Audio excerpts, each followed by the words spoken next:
Welcome to the Theory of DFS podcast. I'm Jordan Cooper, the co-author of the Theory of Daily Fantasy Sports. It's a 15-hour audio DFS masterclass you could pick up at theoryofdfs.com. Joining with me this week, very long tenure in poker. Very similar. I think we come from maybe two different eras. It's kind of weird for me to say that I'm more of an old school poker player, but it's Alex Sonty who you joined me. Do you not have much of a life? You're typically in the chat for the Roto Grinders pregame show, helping out people in the chat and talking about stuff. We could also see you in the lobbies on DraftKings and FanDuel and everything. First off, how sick of NBA DFS are you at this point already? So I haven't played NBA in 4 years for this reason, because it's fucking sickening.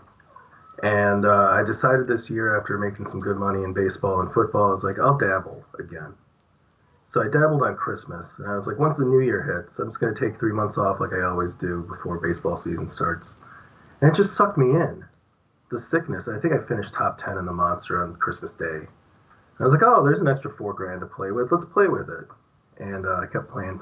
Then it came toward the end of January. I made a couple grand. I was like, hey, we're making profits. It's not much work, you know. Then all the news starts to hit in February, and the injuries start to hit, and the COVID start to hit. I'm like, okay, I'm just going to go till Valentine's Day, and I'm going to take a break my 6 weeks before. Didn't happen. And then I said, okay, All-Star break. No more after All-Star break. And since All-Star break, I've been playing the Slam. You know, I toss something in the Slam, but I'm so fucking sick of it. I was sick of it, honestly, by probably early January. But we're sick people, so we do sick things. But I mean, to me, the sickness isn't like everything's always fun when you're winning. So like, I can understand if you're having a bad NBA DFS season to be like, when does baseball come? Right? When does football come? When you're starting to look at MMA and golf and esports and stuff and maybe go into that. But like I've been having a good basketball season, and you've probably been Yeah, having a good basketball season. I is it? I've not. Oh, you've not. No. I think I've made, I mean, I'll give some disclosure here. I don't know my ROI. I have to look at my sheet for the ROI, but I've lost total maybe about 15K in tournaments. I've made about 10 in cash. So I'm down about 5, which is, I don't know, it's fun entertainment. It's whatever. I've had the chance to bank here and there, but the results have not been there. So it has not been a profitable NBA season. But the point that I was making is that I'm sick of it, even though I'm making money. Yeah. Do you think the sickness comes into the mental load? Like we both come from poker. When you're playing Mhm. poker at the highest level, you're concentrating all the time, right? Every hand. I mean, Yeah. within reason. You're not like a lot of average poker players live, especially. I'm not talking necessarily even online. Like if they fold their hand, it's like, oh, I don't have to think anymore. Like I'm not Yeah. watching the hand or anything like no, that's information that you need. So like in poker, even if you're playing 30 hands an hour, like like it's 8 to 10, 12, 16 hours, 20 hours at the table. Yeah. Obviously online if you're playing like 16 games at once, that's a lot of concentration. Do you feel that in DFS one of the best parts of DFS from poker is its scalability? Because I mean, Most you definitely. right. I mean, like you could play one lineup into as many contests as you want. You could play 100 lineups into the like.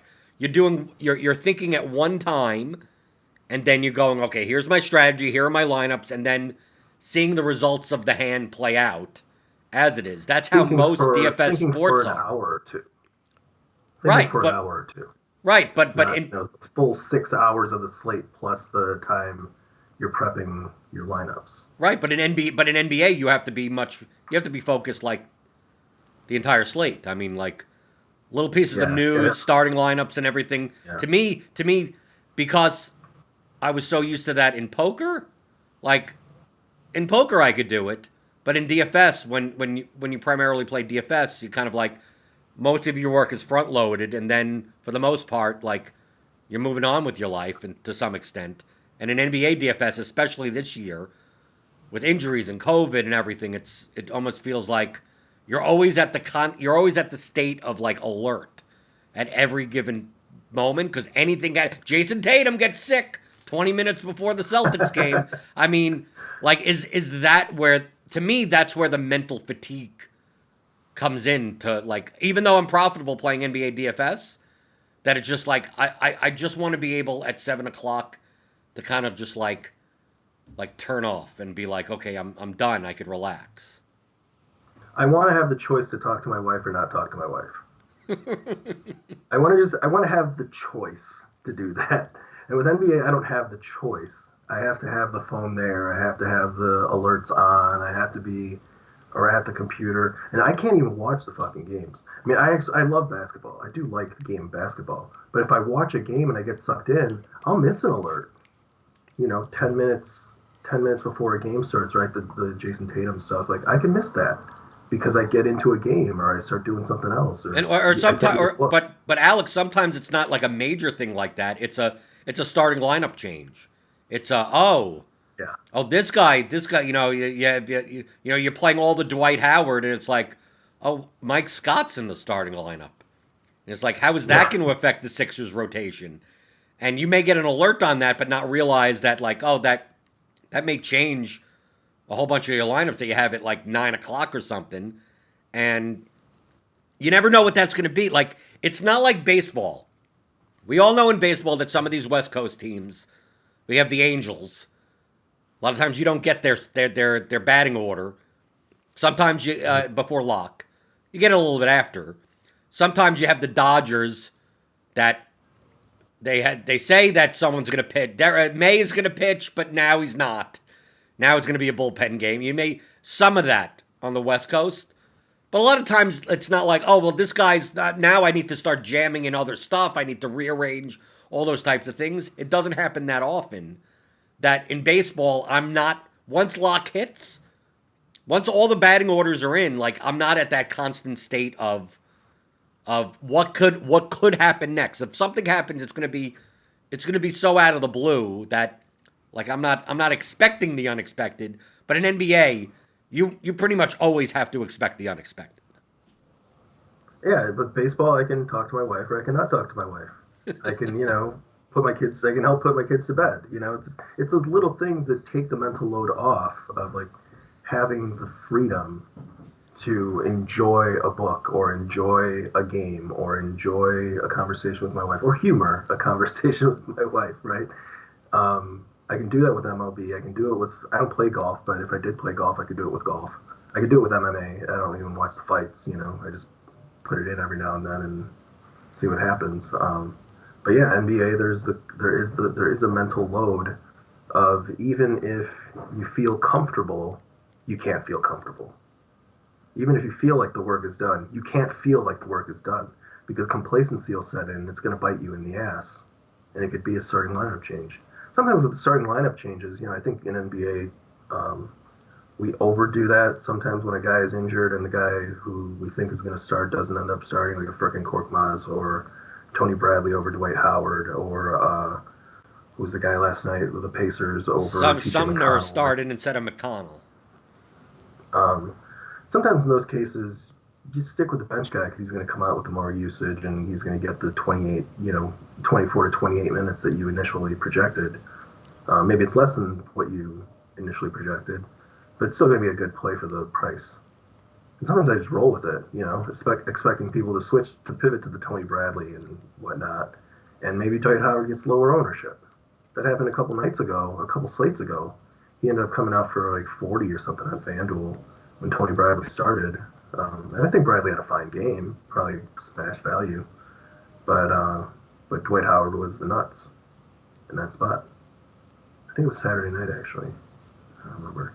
But sometimes you get burned with that as it is. I mean, and sometimes you get burned. Right. I mean, that's the game, right? That's just the game we play. That's the life we've chosen. Right, but isn't NBA like the only sport where you feel that mental fatigue? No, most definitely, because you don't feel it in football.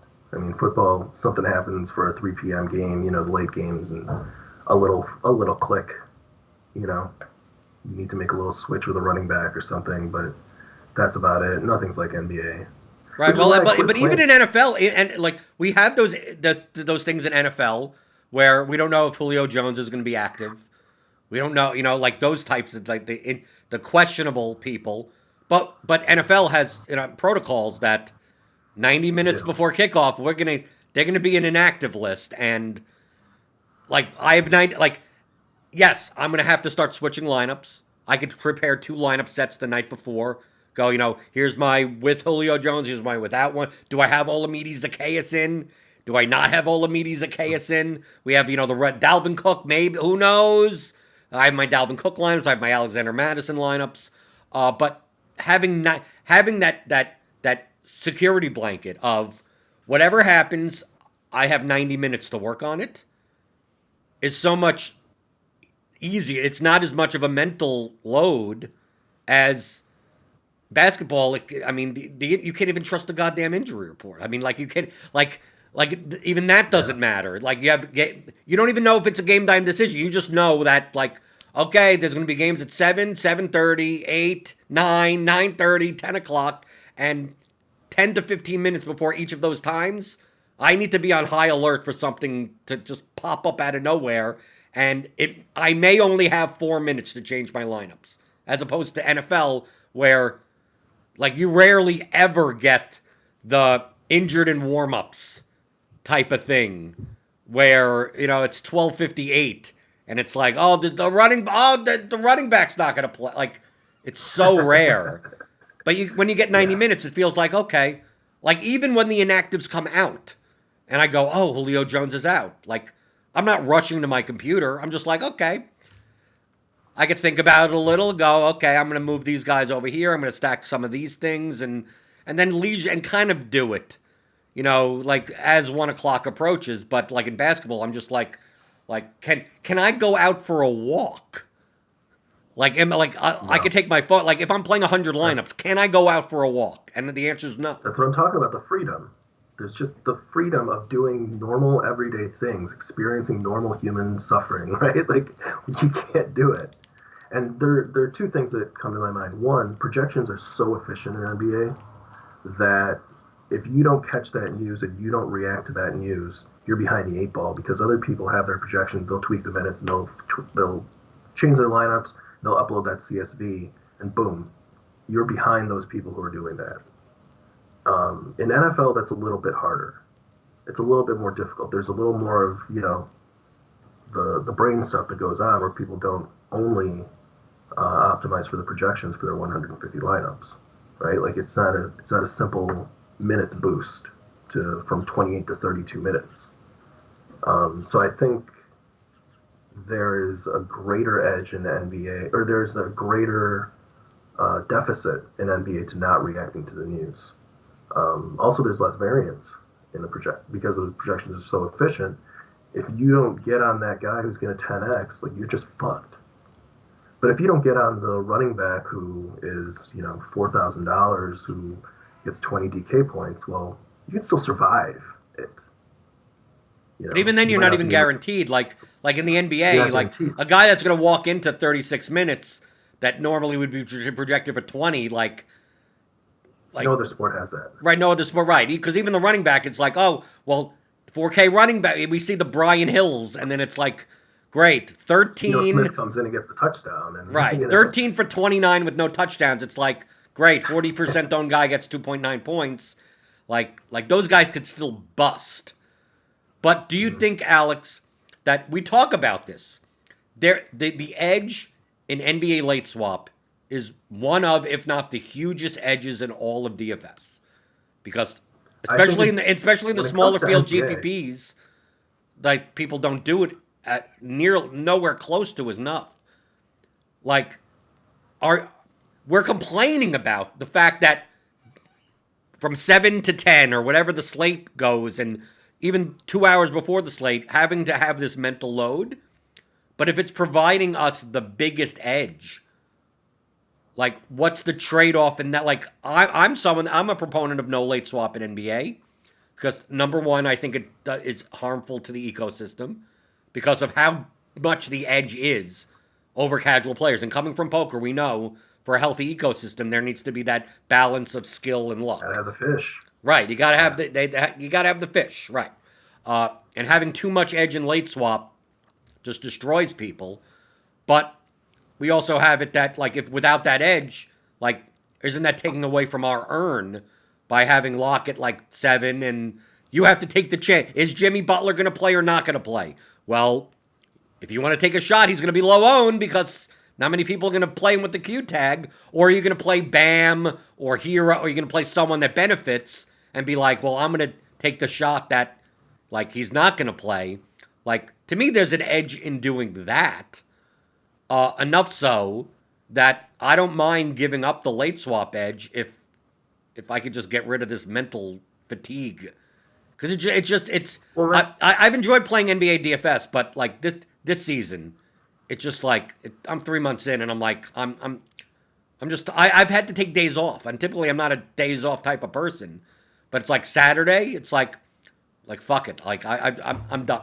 I just want a day where I could turn on Netflix and not even have to worry about the slate at all. Not even have to worry about the unexpected, the expected unexpecteds, the mhm. just a full day of like I literally don't care what happens in the NBA, just so I could go Yeah. into the next day and go, okay, I feel like I've been rested. But I never experienced that in 5.5 years of playing DFS, where I'm available to play and it's profitable to play, and I have the time. And my wife was away; she was at a party with her friends, and I'm like, you know what I'm going to do? I'm going to watch MMA tonight. And you know what I did? I didn't even make any lineups. I didn't even want him. I didn't even want Really? the mental fatigue of even making MMA lineups. Just MMA is on. It's on ESPN2. I'm just gonna watch it as just as it's a Okay. sport, right? Just type it. Okay, that's it. I Yeah. don't know who won. I don't know who's owned. I don't know what everything. And it's almost refreshing. But then the back of my head, my knit brain in the back of my head are like, well, I just wasted an entire day that I could have profited. I could have made money on. Right? It's almost like Alex, like going to the card Oh, room and saying, I'm not going to play. I'm just going to watch someone. I'm going to watch a game and be like, well, if I'm I'm gonna there, watch this why don't guy I throw play? chips around. Right. I'm gonna be on one of the empty tables, shuffling my chips, watching the game. Oh, are you on the list, sir? No, I'm not on the list. I'm just here. I'm just here watching and reading Card Player magazine. That it kind of goes to my second point. I think you're talking about late swap. That might be a better solution than the solution everyone else throws around of having a time frame solution to the injury problem of like reporting injuries by a certain time, 90 minutes before the game, 60 minutes before the game. I tell people the same thing every time. Let's say you have a 15-man roster, you got two or three guys who are injured, for sure injured, they're definitely out. So then you got 12 guys left over. What incentive is there for a coach who has a genuine game time decision? LeBron's ankle, he's got to test it before every game, right? Let's say LeBron, like in that warm up, is just like, it's not working. DNPCD, did that play coach's decision, and he's in everyone's lineups. Was that, Yeah, hey, but we they know put with out, the starting they dress lineup. him I for the mean, we know game. when we don't see LeBron in the starting lineup, you know that's a red flag. Well, then it's the same thing. Yeah, but we're It's the same talking, thing. but you're Yeah, talking about the well, NBA. We're not going to be able to change the NBA. I mean, DraftKings and no, you can't FanDuel, change they the could NBA. change their product, but I mean, the NBA is going That's to what I'm saying. NBA I whatever think they your want to solution do. is far better. Your solution is far better. The DraftKings and FanDuel, they take the initiative and just take out the late swap instead of trying to lobby the NBA to change the rules for us, which can't happen. They can't. There's no perfect solution that they can come up with for us. But DraftKings and FanDuel, they can come up with a less bad solution for us, which is probably late swap. Taking out the late swap. No, but they view it the opposite way. Yeah. We see so often, Alex. We see it in poker. We see it in DFS that the worse the DFS player is, the worse the user is, the less the more that they want something that they seem that they makes them feel better, but actually reduce that actually is harmful to them edgewise. So late, like the big thing for the sites are that no normal user not me and you. I've had DK used to not have late swap. FanDuel didn't have late swap. I have no problem getting a zero in my lineup and losing that night because I'm playing every night. Yeah. I'm playing. I fine. I took a shot. I got a zero. Or unexpected AD locker room 3 minutes in, I get a two or whatever. It happens. I'm playing 180 slates. Shit happens over a long period. It'll happen about as equally to everyone. So who gives a fuck? So I'm able to do that. But the casual user, they go, well, do I play Jimmy Butler tonight in the 8 o'clock game, an hour after lock, because he's a game time decision? They play Butler, and they have 7% of people that play Butler and get a zero. And an NBA taking a zero is essentially your lineup's dead, right? It's not like baseball. You can win with a zero in baseball. And then the users complain, and then they go, well, like these casual players are like, all I wanted to do, can I just take out Butler and put someone else in? And then that's what they view late swap to be. When me and you and good DFS players know that late swap should be utilized regardless of any, like, you could be late swapping regardless of any news because you're swapping bad lineups to good lineups and you're getting leverage when you didn't get leverage because now you have more information. Bad players don't do that. That's the edge, but they don't realize that in the couple of times a year that they get an automatic zero, they're giving up several percentage edge, like literally every other slate, by not utilizing late swap. So for a casual player, you would mathematically you would want no late swap. You would want it that a sharp player like me, I could get a zero as much as you could get a zero. And when you're on even ground with a sharper player, there's no edge there. So how do you reconcile the fact that we see this often in DFS that, the casual user wants something that makes them feel like they're in control when in fact they're actually, it makes them more of a loser by having that feature enabled and convincing them you could have these conversations, Alex, till you're blue in the face about late swap edge and stuff, like that.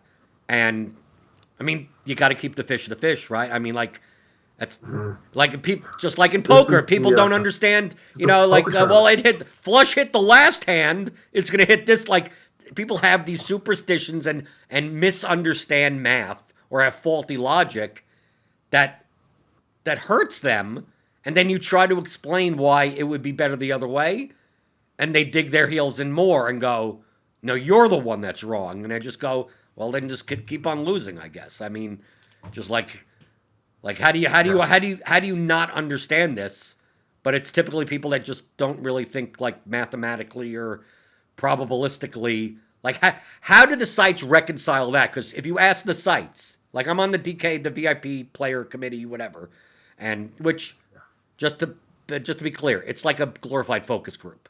99% of the time, they're like, we're thinking about doing this. And we go, that would be fucking horrible. And they go, thanks for the feedback, we're still doing it. So like we have no control. But that they will tell us that, I mean, the main user that they're catering to is the casual user. That's the bulk of their user base. The people that play once in a while, every so often, convert over to the sports book, stuff like that. Me and you, Alex, we're not their core customer. We're gonna be there. We fill the contests for all the casual users, and they'll tell you that based on surveys, the casual user doesn't want an automatic zero. That it's a bad user experience, and they will stop playing when they get an automatic. That they don't have the ability to swap out an injured guy that just got Tatum, that just got ruled out, that type of thing, and the sites know that it would be better for them to just not have late swap. They have the numbers. They know how many people late swap and the users that have the edge. So how do we reconcile the fact that what would be better for the ecosystem and better for our own mental load to reduce our edge and then actually be able to talk to our wives, right, at night during basketball season? Like, isn't that being stuck between a rock and a hard place? Because the users that we're looking to help actually are looking for the complete opposite of what helps them. we've seen this with the poker sites. At first, when Poker Stars and Party Poker were first out, you used to have 15-minute blind levels, and they used to go up very slowly. 15-minute blind levels that went up very slowly. Then it got to 12 minutes because they wanted to shorten the time span of the tournament so they could start more tournaments. Right. So you can enter 4 tournaments in the span of 4 hours. Now your 4 tournaments would maybe take 3 hours, and maybe you do another 2 or 3 after that. They get more rake. Then they went to turbo tournaments where they went to 5-minute blind levels. And I thought when that first happened, I was like, who the fuck is going to play these? It's just going to be push fold, all in or fold, after about the first hour. What ended up happening, the casual player loved it because they didn't have to make decisions as the hand went on. It was just one decision with your starting hand based on what the action was to you and the amount of chips you had in your hand relative to the average stack, right? Those Right, are easy, doesn't simple. Alex, doesn't that benefit casual players? It does because it puts more luck into the equation because they don't have to make more decisions. Right. So that would be that would be a good it's thing. Bad for the game. If you want to talk about the game of poker, you want to have the most chips in play, the most decisions to make. That's where I have the edge. So I quit playing poker tournaments back in 2007. I don't know what they're like now in terms of blind levels and whatnot, but they basically threw me out of the game. They made it more for they threw really good players out of the game because. But isn't that what they want to do? That's what they wanted. Right, but you're giving me an example of the exact opposite, where I'm saying I understand why the sites. I empathize with the sites. Yeah, but DraftKings and FanDuel are doing the opposite. They're doing what the casual players want, but not what's best for them. It just so happens that these turbo tournaments, these turbo sit and goes, are best for the casual player and best for the site. Like it's all aligned. It would be different if the site said, "Well, we're going to have tournaments where it's 12 hours long and the blinds go up every half an hour." And don't even have antes, and like that benefits skillful players, and but casual players don't even want that. They don't want to play a poker tournament for 12 hours. No, they want to get their shot at 10 grand in 2 or 3 hours, which is completely fucking insane. If you ever played poker 15, 20 years ago, these tournaments used to go on 2 days. I mean, you have a big poker tournament of 500 people, it could go 12 hours, and that was normal. If you were playing in a live card room.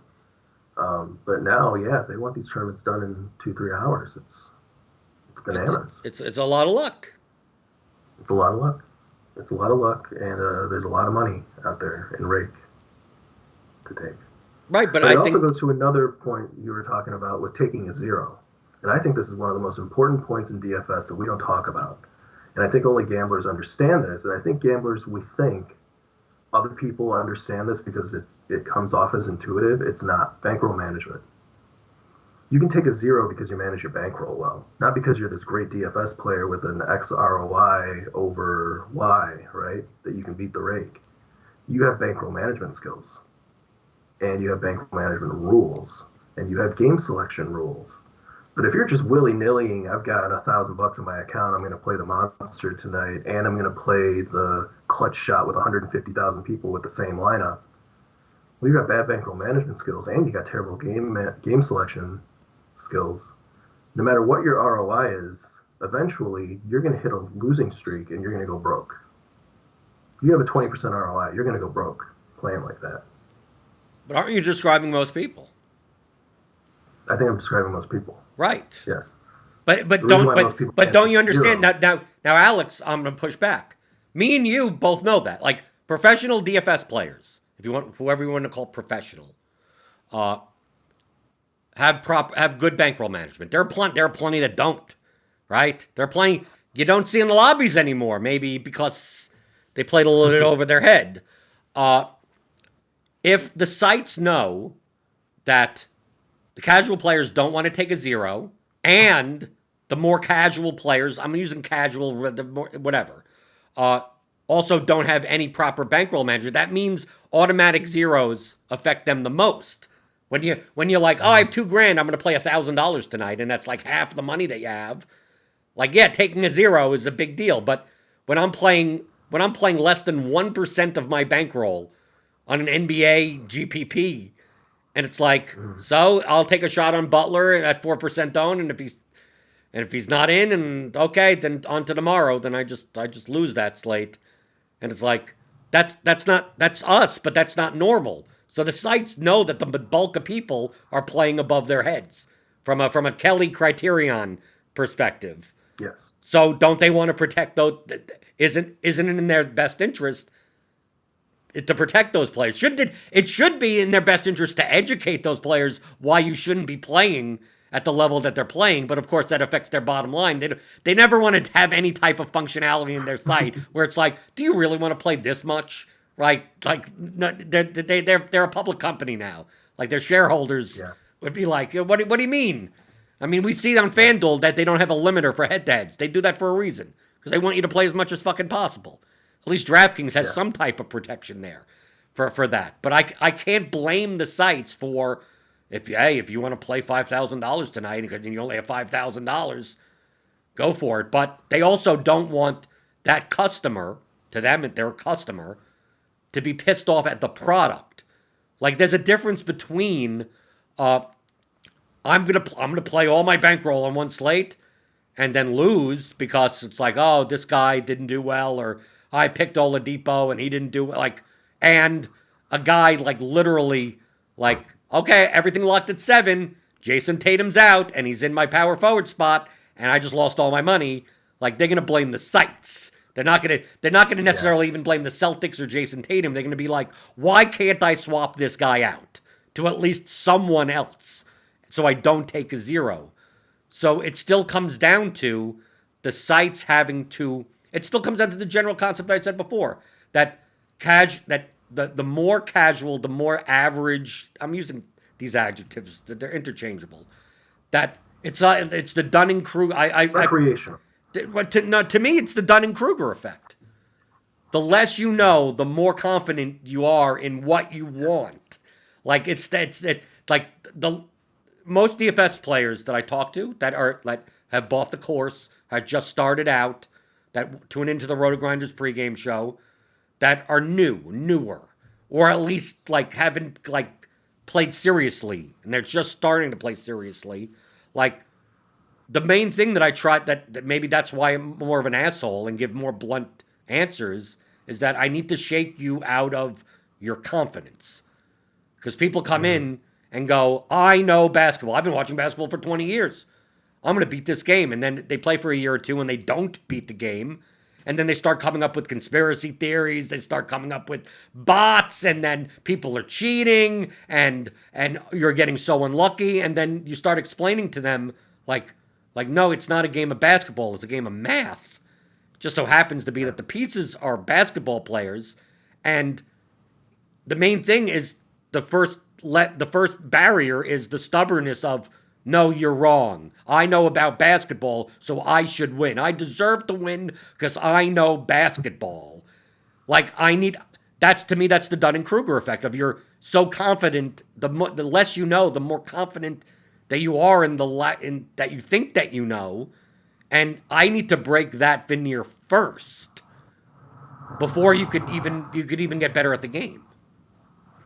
I mean, I still in the year 2020 was getting DMs from people after my baseball articles of, well, this guy's got so many RBI in the last 10 days or whatever. In the year 2020, this stuff is happening. I mean, the book was written on RBI 15 years ago. It's a piece of shit. It doesn't matter.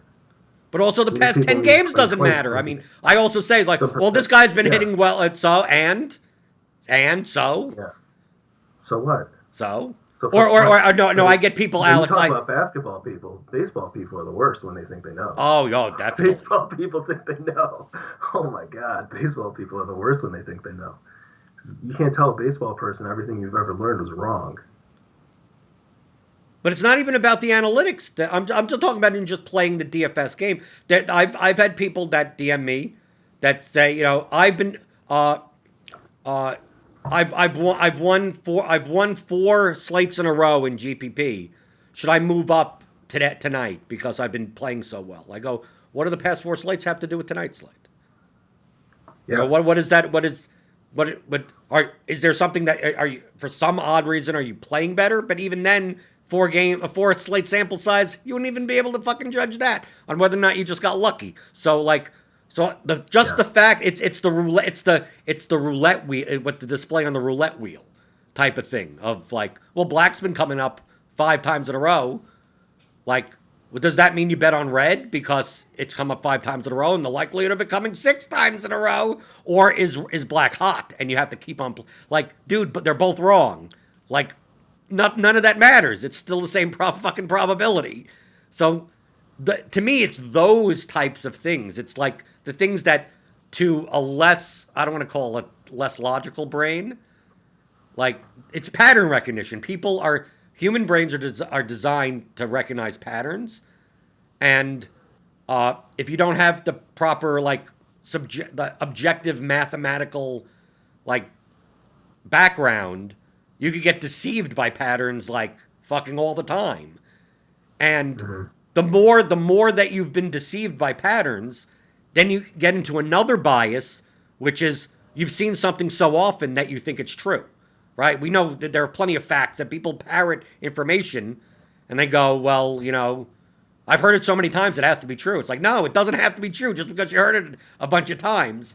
So that's Hmm. what causes, I think, more casual players, average DFS players, less serious ones, to the flounder for years playing DFS unprofitably because they're holding on to things that are not logical and not true, and any amount of explaining just you just it's like political polarization. It's just like you're like, I can't get Hmm. rid of this worldview of what the game is. So it's someone else has the easy button answer that I'm just not finding, and can you tell it to me? And when I say that, well, there is none, you're just not viewing the game properly. Uh, that they never get better. I mean, that this is the highlight, Alex, of why I don't mind doing this podcast and I don't doing the course, because 95% of people will go, I've never heard of some of this stuff before, and then they still go like, but I know basketball, but I know but BVP, but G-Man Choi always hits Garrett Cole, so that means I have to play G-Man Choi. It's like, dude, he's had 17 at bats. Maybe he does. Maybe BVP. Maybe he does. But in a 17 at bat sample size, what type of You just never accurate? know. You wouldn't know, right? You just wouldn't know. A guy could be on a hot streak. Like uh, I do believe that hot streaks exist. I think a guy can be on. I think it is 100% impossible to figure out when a guy is on a hot streak. So it's just insignificant to our purposes. It's inconsequential to what we're doing. The decisions that you and I have to make on a slate are completely unrelated to what a guy's done in the last whatever, name your small sample size amount of games. Right, but that's the pattern recognition in the brain. It's hard for someone to reconcile that something exists, yet it shouldn't be factored into your decision. Like, it's very hard for you to say, like, BVP exists, but you wouldn't be able to predict it. Like, that's a difference between, we talk about in statistics, predictive and descriptive. So Mm-hmm. there's tons of descriptive stuff. There's tons of this guy's hit 30 in the past 41 and all that type of stuff. This team is covered against the spread 8 out of And on 9 the last Wednesdays when it's games. raining, Right, exactly. You could come up with all of those, but it doesn't make it predictive. It doesn't mean that has any factor into today's decision, today's game. So while you could say that batter's on a hot streak, you don't know when it's going to end. You don't know if the streak you don't know any of that. It could end today, it could end a week from now. It could not even be a hot streak. It could, so like, because of the fact that it has no predictive power, you shouldn't be thinking of it at all. But because of pattern recognition that, human beings, our reptile brains are attracted to, many casual, average DFS players, that's what they're looking for. They're looking for how much research are you doing? Oh, you must be doing 8 hours of research into this baseball slate, looking for the patterns. And it's like, no, because 99% of patterns are bullshit. They don't fact. It's just, you're looking at variance. You're looking at a randomness type of thing that shouldn't be factored in your decisions. And it's very hard to tell someone that is so used to looking for patterns to say, don't even bother looking for them. They don't matter. And then basically close your eyes. And if you could close your eyes and pick 5 guys and have a similar a stack, or pick a team and stack 5 of them, like, and do a 5, like in baseball, Alex. You do 5-3 on DraftKings and 2 pitchers. I said if you just blindly did that without even like doing any research, you're probably ahead of the game more than a lot of people. And you literally don't even know anything about baseball. So if the fact that you could do that and have an edge means that all your 8 hours of research doesn't mean anything. A lot of the big research is willingly seeking out the strengthening of one's own bias. Willingly. And I think the key word in there isn't bias, it's willingly. I've said that a bunch of times, and people ask me, well, it's not my bias, I'm looking at the facts and the logic and the reason. No. You are looking for things to confirm what you already want to believe. You may not know that you want to believe it yet, but in the end, you're going to believe what you went into the process wanting to believe. It's very rare that you're going to change your mind. And there's a great line in the book, I think it was called Baseball Beyond the Numbers. This is back in like 2005 or whatever, and they first brought out like WAR to the public, and why RBI is a stupid stat, shit like that. Wins don't matter. And in the intro, something, the human brain is a terrible computer. That we do not have the power of a computer. We do not have the power of a spreadsheet to punch all the numbers and punch all the data that we need to do for every single player on a slate, all the variables that are actual, and forget punch all the numbers and punch all the variables, just to figure out what's significant and what has correlation to what's actually useful for us. It's just fucking impossible for us to do on our own. Longhand, putting in a spreadsheet ourselves. I mean, the work that people like Derek Carty or the guys at Fantasy Labs or Awesemo that they've put into their models, I can't even comprehend the amount of work that they've put in. I can't do it. I am humble enough to admit that I cannot do it. I am, I guess, shameless enough to admit I will not do it. So it's not worth. It's not, but it's not worth doing. In business. I say this a lot. Like in all of my entrepreneurial activities, I believe that you should focus. You should double and triple down on your core competency, and outsource everything else. So to me, my core competency is in game theory and not in projection models and statistics. So if I could outsource that and pay for the convenience, why shouldn't I? I have a baseball model that I use, and it's mostly incorporates the bat. But I have kind of a power boosting model that I use for a long time. It doesn't project points; it projects ratings. And someone from a site that is pretty prominent, I'll be writing there this year as well, but it hasn't been announced yet, so I don't think I can say it. They asked, what would you want to do what would it take for you to incorporate your model into our site? I said $150,000 a year. They're like, oh, I don't think we can do that. Yeah, obviously they're not going to do it, right? Because if I had to actually put the time in to really not perfect the model, but lower the margin of error on this model, I would need $150,000 a year to do this 12 months a year. And that's my price. And I think that's actually a little low because the amount of hours that would have to be put in there. Look, I mean, I taught at a university and I made decent money with summers off. I play poker. I make very good money playing poker. I can day trade a couple hours a day. Like, that's time that I can't do that. That's time that I'm working on a model like you're talking about. We don't have the time to do that. That's time I'm not making money in other places. So it would cost me, it would have to cost someone at least $150,000 a year for me to put together a model for them. Yeah, but that's normal. It's very similar to when people DM me and say, "Can you give me lineups?" Right? Can you give me lineups? You know what I tell them? I said, you know what I'll do for you? Okay, I will make your lineups every single day. You want to play NBA? You want to play MLB? You want to play NFL? Soccer even, right? Because I play soccer. Anything that I'm competent in. I will stop playing DFS. My job will be to make your lineups. Okay? Give me $75,000. because Oh, that's a that's good thing. always been my goal. Can I make $75,000 a year playing DFS? That's what I consider. Okay, I live in Louisville. It's the lower standard of living. If I can make $75,000, that's my goal. So if I could do that fucking risk free, fucking sign me up. I won't even play DFS anymore. I'll do it. I'll do the same exact shit that I would do, but now you could have it.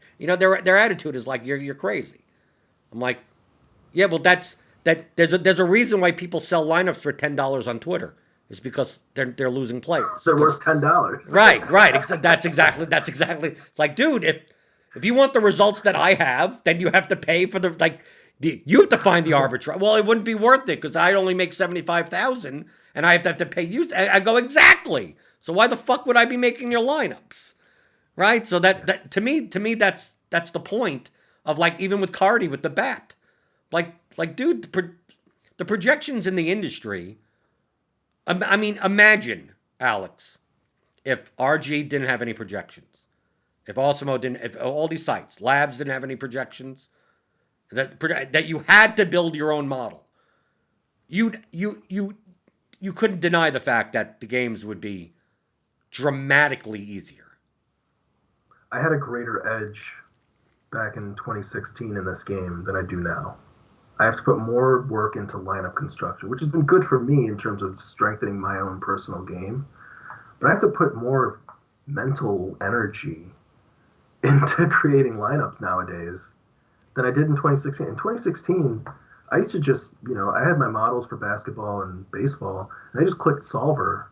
Boom, there's my cash lineup every night. Like, I clicked solver in my own model, and that's how I built. That's how I built.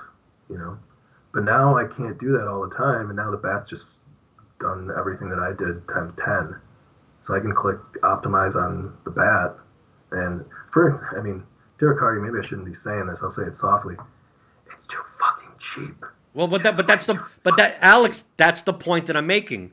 When people on the pregame show, it's $40, $99, whatever, a combo premium on Roto Grinders, and you get like the basketball projections, even the RG baseball projections are fine. I go, dude, the subscription should be 10x, 20x, 30x. I mean, the bat should be $5,000 for the full season. I mean, like not because it's like, oh, because you want to pay for it so no one else has it. It's like no, well, you know how much time that's like. Do you Oh yeah, understand how, like you mentioned before, $150,000 a year for you to do that? It's like that's how much time it saves. yeah. Even and with the amount of volume that I play, like imagine me having to start from scratch with a baseball model, okay? And I could do it. And I would have to learn I need to relearn Python. I knew some of it back in the day. And do all of that. I'm looking at all the stuff that I would need to do, and then back test it, and then do regression, and then do all this fucking shit. And I'm like, dude, it would take me probably 5 years of tweaking and perfecting it just to get to the point, possibly even, probably not even get to the point of the bat. So it's like, I dude, like, why don't I just, like, $300? Like, you almost feel like it's too good to be true. Like, yeah, to me, that's how cheap it is. it is. I used to spend between 2014 and 2018. I think I bought the bat for the first time halfway through 2018, and I did my own model. Every night at around midnight, I would import, the players from the following day's slate. I'd get my, FanDuel does the starting pitcher thing, so I could, copy paste that column of starting pitchers, put them in my pitcher sheet, and then I'd import all the numbers, and then in the next morning, I would have to refresh and make sure that names weren't all fucked up and everything, and let all that automate, and that would take maybe an hour or something. Then around noon, I would register for contests and see what lineups were coming in for day slates, maybe a little before that at 10. All in all, long story short, I would spend 6 to 8 hours making the tweaks here and there for a model, for lineup order, for importing all the stats and everything, all that shit, and teach full time. And I was raising a kid, and I had a wife. Like, I had bills to pay and shit. And I had like coffee to grab because I have to enjoy an hour a day of sitting outside maybe by the lake and having a cup of coffee. Like, there was not enough hours in the day, and I made very good money doing it. But I made more money with the bat just clicking a button saying optimize. Right. So why That's why worth a wouldn't lot more you? than $300 over the course of 6 months. That's worth so much more. That's worth $300 a day. At the volume that you play. Yeah, at the volume that you play, it could be. You're right. But that's the main reason. Like you're describing 6 to 8 hours a day type of thing. It's like I tell people that on most baseball slates, I could show up a half an hour before lock and build plus EV lineups. Like, dude, it's Tournaments are, it's yeah, 2021. It's not 2012 anymore. yeah. Like all the work is done for you. Like my Oh, core 100%. competency is in game theory, but I also you have game theory is not just a blanket concept of like it could include everything, but being aware, like we know from poker the levels of thinking, right? First Mhm. level, what's in your hand. Second level, what's in your opponent's hand. Third level, what do you think your opponent thinks you have? Fourth, and then we get to basically just GTO and just like you're just Yeah. randomizing shit at that point. Frequencies. Uh, the second to me, the second level in DFS now is being aware that of the projections of the the How fact other is people are viewing the projections, you mean? right. The fact, like for instance, yeah. Although I work for Roto Grinders as an independent contractor, but I mean, technically, uh, like I'll use RG NBA projections. I believe that they're the best in the industry, but I'm also a DFS player. This is my business. I subscribe to everywhere. I look at Osmos projections. I look at Labs projections. I look at ETR projections. I look I at do as well. right just to see the aberrations, but also not to double check because sometimes it's a big aberration. It's like is one site like projecting a guide for like 6 more minutes than anyone else for some apparent reason, like that type of thing. But the main reason I do because I know that other people use projections. So like I know that people from labs are going to have a lot of this guy because they're projecting him 3 points higher than like everyone else in the industry. And it's like, so this is the kind of like hand ranges in poker of like, I get to Yeah. look at the swath of because I know that people will blindly use projections as if they're gospel and not as if they're a range of outcomes and use these optimizers as if the optimizer is telling them who to play. So it's like, okay, whoever's just pressing the optimize button on this site and playing 100 lineups is going to get like 92% of this guy. And whoever's using on this, so now I could judge ownership and get leverage. Now I could start exploiting the projections around the industry and use game theory like that and go, although this guy does project well in the RG projections in my projection model or whatever, that his range of outcomes, he's actually a negative EV play because he's actually over projected elsewhere. So, like, although it says here he's going to be 38% owned, I think he's going to be more like 52% owned. And at that level, I'm just going to play lineups. But I mean, I wouldn't know that without looking at other people's other industry projections and then also knowing that 90% of people that use projections don't even use them properly for GPPs at least, that they're letting the optimizer tell them who to play and not like actually devising plus EV strategies. We see a lot of times you download the CSV in large field contest. You'll see people that are entering 50 lineups and it's like it's 50 optimals. It's like they're playing 50 cash lineups. It's Mhm. like they went to a site and it said unique Yeah. players 2 and give me randomness 10% and then they press the button. And it's like, great, you have a lot of lineups that are going to min cash. Way to go. Thanks a lot for leaving the first place equity to me. But since there are so many people that do that, like it seems counterintuitive that I'm saying that I think projections are great. And then you could tell people, okay, use projections, but you could also use them against other people because I know that like the top players, I know that like when I play petty theft in NBA or I'm playing Dave Potts cheese in MLB Mhm. that I'm not going to be able to know what their exposures are going to be. I'm not. They're going to devise strategies. They're going to find lever. They're going to do stuff that is against what an optimal, just knapsack problem type of solver, throw it in type of thing. So I don't know what they're going to do. I don't know where they're going to go. But the average player, that's just going to go, I'm going to sign up for a site. I'm going to use Fantasy Cruncher and just use their horrible projections and just like press optimize. It's like, dude, you just throwing money away. But like I could exploit that.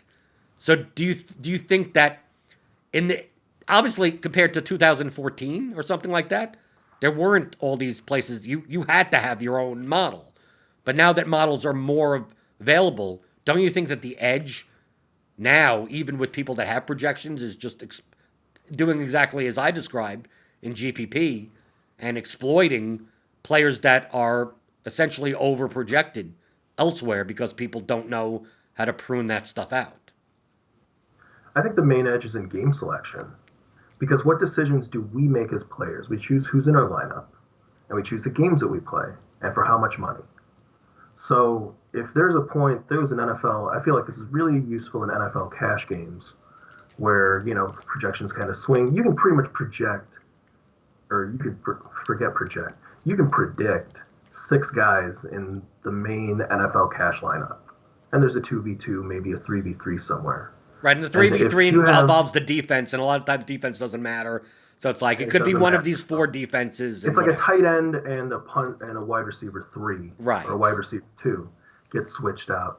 And sometimes you realize, you sacrifice. I did this. There was a big lineup where everyone played one lineup. It was fucking ridiculous.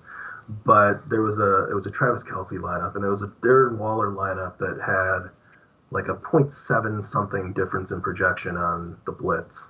And it was Waller and a $4,500 wide receiver, I don't remember, or Kelce and a $30-something receiver. And I decided to go with the Waller lineup.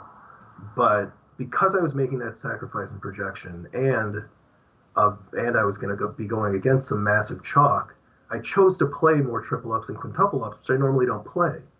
I normally don't touch them. But I was like, if I'm going to hit on this, I want to fucking hit on this.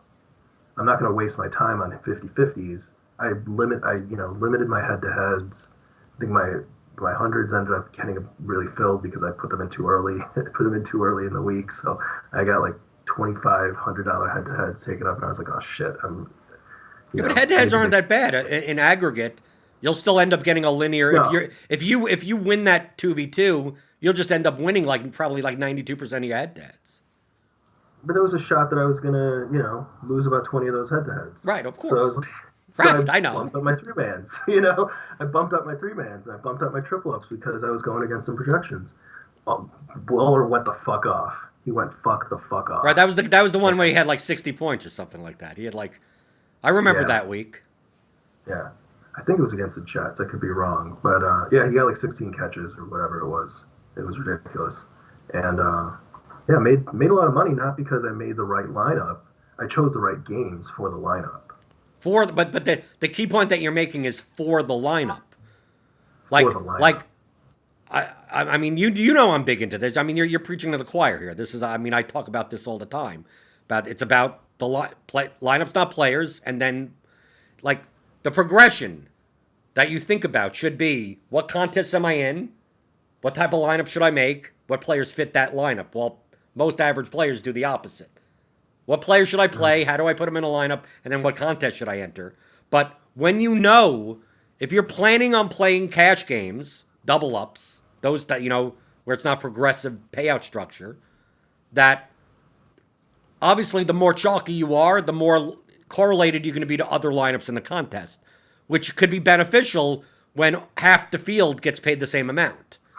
But if you're going to be somewhat contrarian, if you're going to sacrifice median and gain leverage, what's the purpose of doing so when your reward is still the same versus getting 3x or 5x?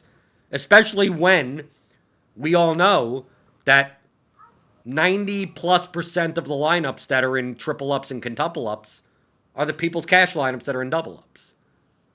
I mean, truthfully, but Alex, that's what you're not exploiting the game selection because of your lineup decision. I think it's more that you're exploiting the fact that most people play one lineup in all those contests. Imagine the optimal way to play truthfully, is to build a lineup for your head-to-heads and double-ups, then build another lineup for your triple-ups, then build another lineup And for it your might be the same. quintuple-ups. And the triple ups and the triple ups and the head to heads might be the same lineup. It could be. Right. But there are a lot of times where there is a little tweak that I think in baseball especially, I get a little power heavy in my 3-man, 5-man games more so than I do in my head to heads.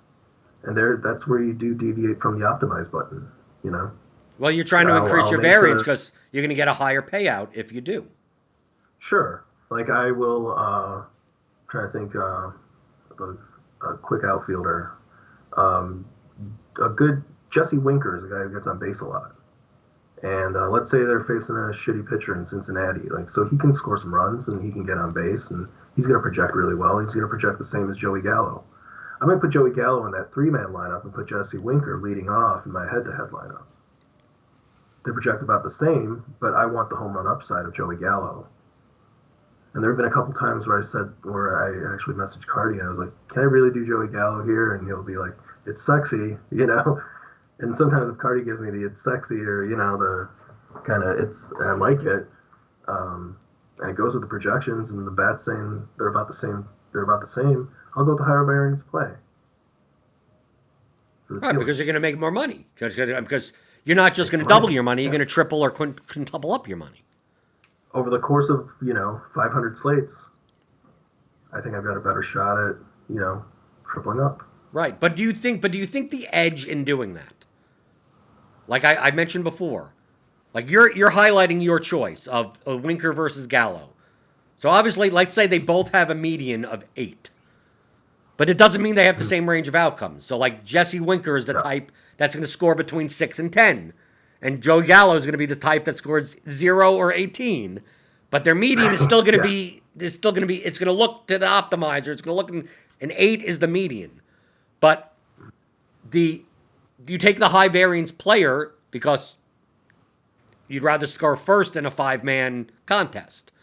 I need 2 guys or 4 guys. Right. But don't you think that truthfully, the edge is not in doing that. It's in the fact that in your 3-mans and 5-mans, most of your opponents are playing double up lineups.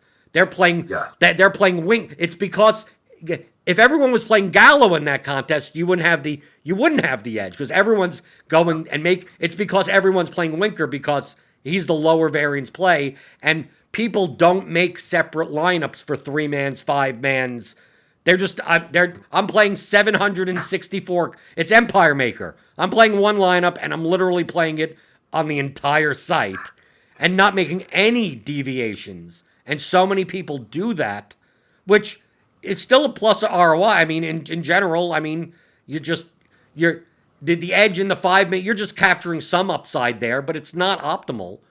But I know so many people that take advantage of the 3-mans, 5-mans, triple ups that's like you said, they'll go into a slate and look at the optimals around the industry and go, I could play a lineup that's like 0.3 in NBA especially, like 0.3 less and drop 20% ownership.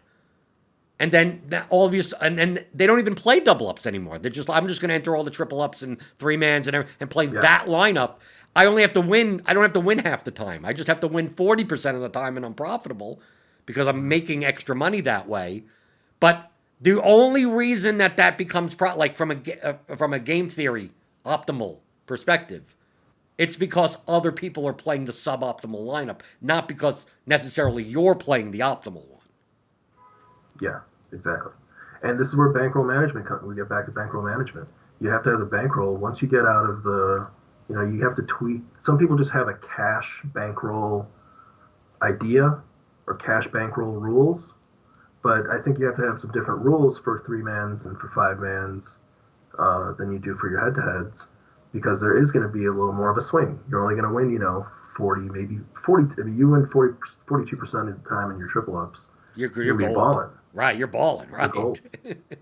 But at the same time, if you're still going to have 2 weeks that are going to be shit weeks, 2 straight weeks of just shit weeks where that Joey Gallo just swings and misses because it's Joey Gallo. Right. Or no, Um, he gets two walks and that's it. it's 2 walks, yeah. You've got to have the money to play that same $10 three-man 2 weeks after your 2 week losing streak.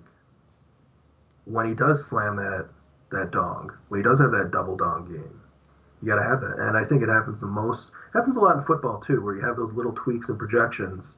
It happens a lot in basketball. Basketball has the more efficient projections, wherein you get more variance in the NFL and definitely in MLB, where you have different types of guys who score their points in different sorts of ways, where you can get the big splash plays with the touchdowns or the home runs, or even the big doubles against, in a sacked lineup where the guys are going to be on base versus the guy who just gets on base a lot and maybe is in a mediocre shit lineup.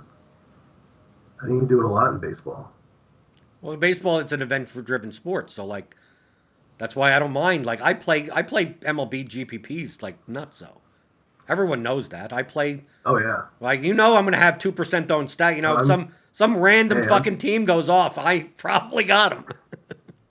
I made 75K just playing the Angels almost every day. Just in GPPs. That's not cash, but just in MLB GPPs, I made over 75K playing the Angels or the A's every day. And my two biggest days were Angels days. Right, because No one played the they tend to Angels. go underowned. Yeah, you had two of the best home run hitters in the game in Rendon and Trout. No one wants to play him. Well, don't mind if I do. Right. I thought you were gonna say pool. I thought you were gonna say Pujols for a second. Pools. Well, and you get a catcher, and this is something that people don't look at a lot. With they're starting to look at it more, barrel rate. But they had a catcher in Jason Castro with a high barrel rate, like against a high contact pitcher. Fucking why not? You can be 2% owned. There's three for my stack. What else do I need here? What else do I need to fill out a lineup card? Put it together. Right, but you use those West Coast teams. Me, I'm like, when if I get the DMs all the time. Whenever the Marlins or the Pirates or the Tigers or one of those teams Yeah. puts up 16 runs, like I get the This is messages. your vomit. Right, did you win? How much money are you winning? Whatever. And a lot of times I don't have them. A lot of times it's like I don't end up having them. It's a different or I butt bits and pieces or something. But I've made the most amount of money off of those. Those are the Mariner. Like the Mariners as like garbage Oh vomit. yeah. Right, when like Yeah. no one's more than like 3,800 because they're horrible. Because Oh yeah. Cheap and no one wants to play them.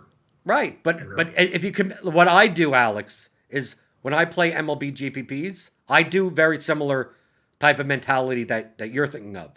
I know I'm going to play X amount of dollars per slate, percentage wise, and I know that out of that allocation in GPP, 20 to 25% is in vomit stacks.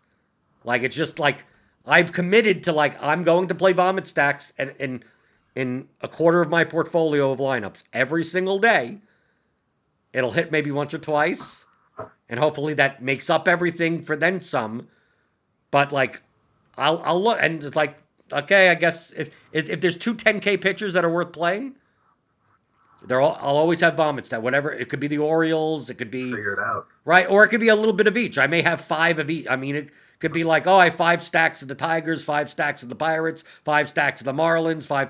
Only because if I do the 5 mans of those, I could have Cole and DeGrom in my lineup at the same time, right? I could build one of those types of lineups, and it's like, well, I hope today's the day that the Pirates go off at 12 runs, right? And if it's not, maybe it's tomorrow, maybe it's the next day, Yeah. maybe it's. I mean, but Alex, that comes from a large sample size type of thinking. Like you mentioned before, with the bankroll management of, oh, I'm going to play 40% of my bankroll today. Like it's not long term thinking of, I'm playing MLB GPPs with the vomit stacks in that 20 to 25% of my portfolio. Not as if like I need to make money this slate. It's like it's a strategy that I'm committed to for 180, 200 slates. So it's like if I don't hit today, who cares? I don't hit tomorrow, who cares? I don't like I've already mentally in my bankroll.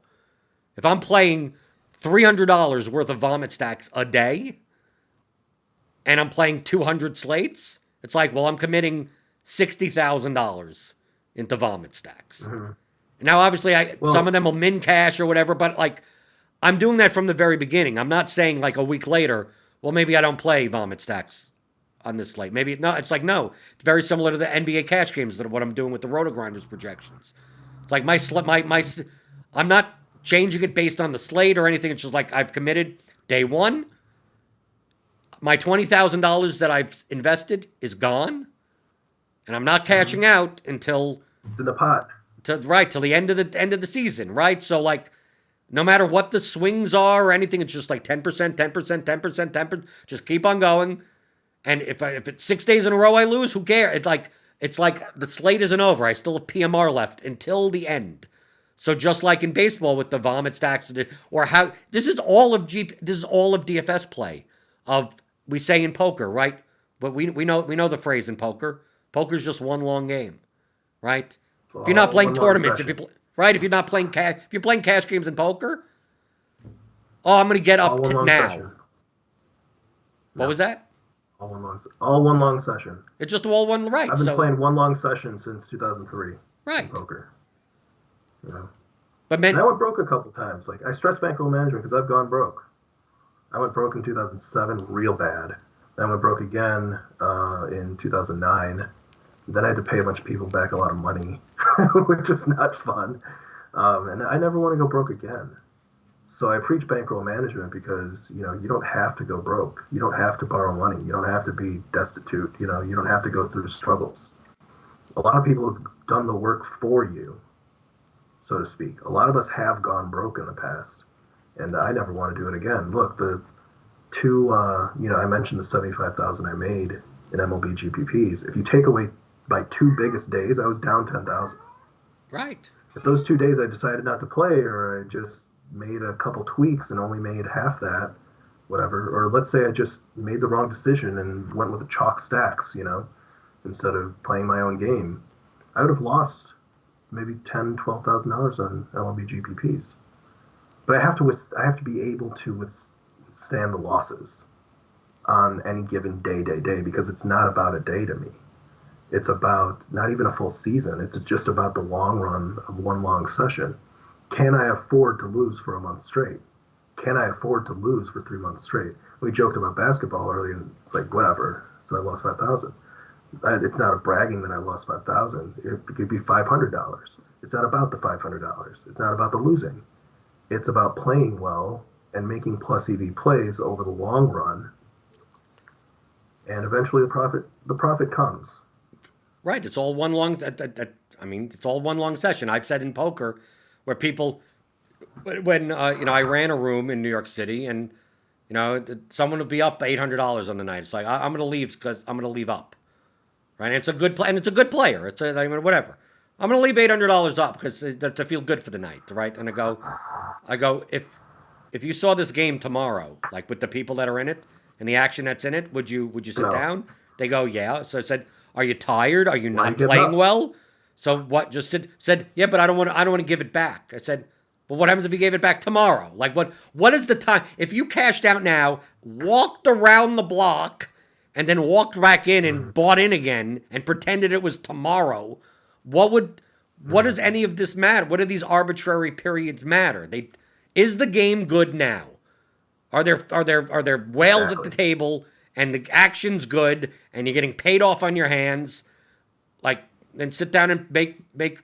You'd rather cash out now and come back tomorrow and see the eight nits at the table, and because it's tomorrow, that you're gonna play in that game. Like no, you should play as long as you can tonight and then take off tomorrow, if anything, because the game is good now.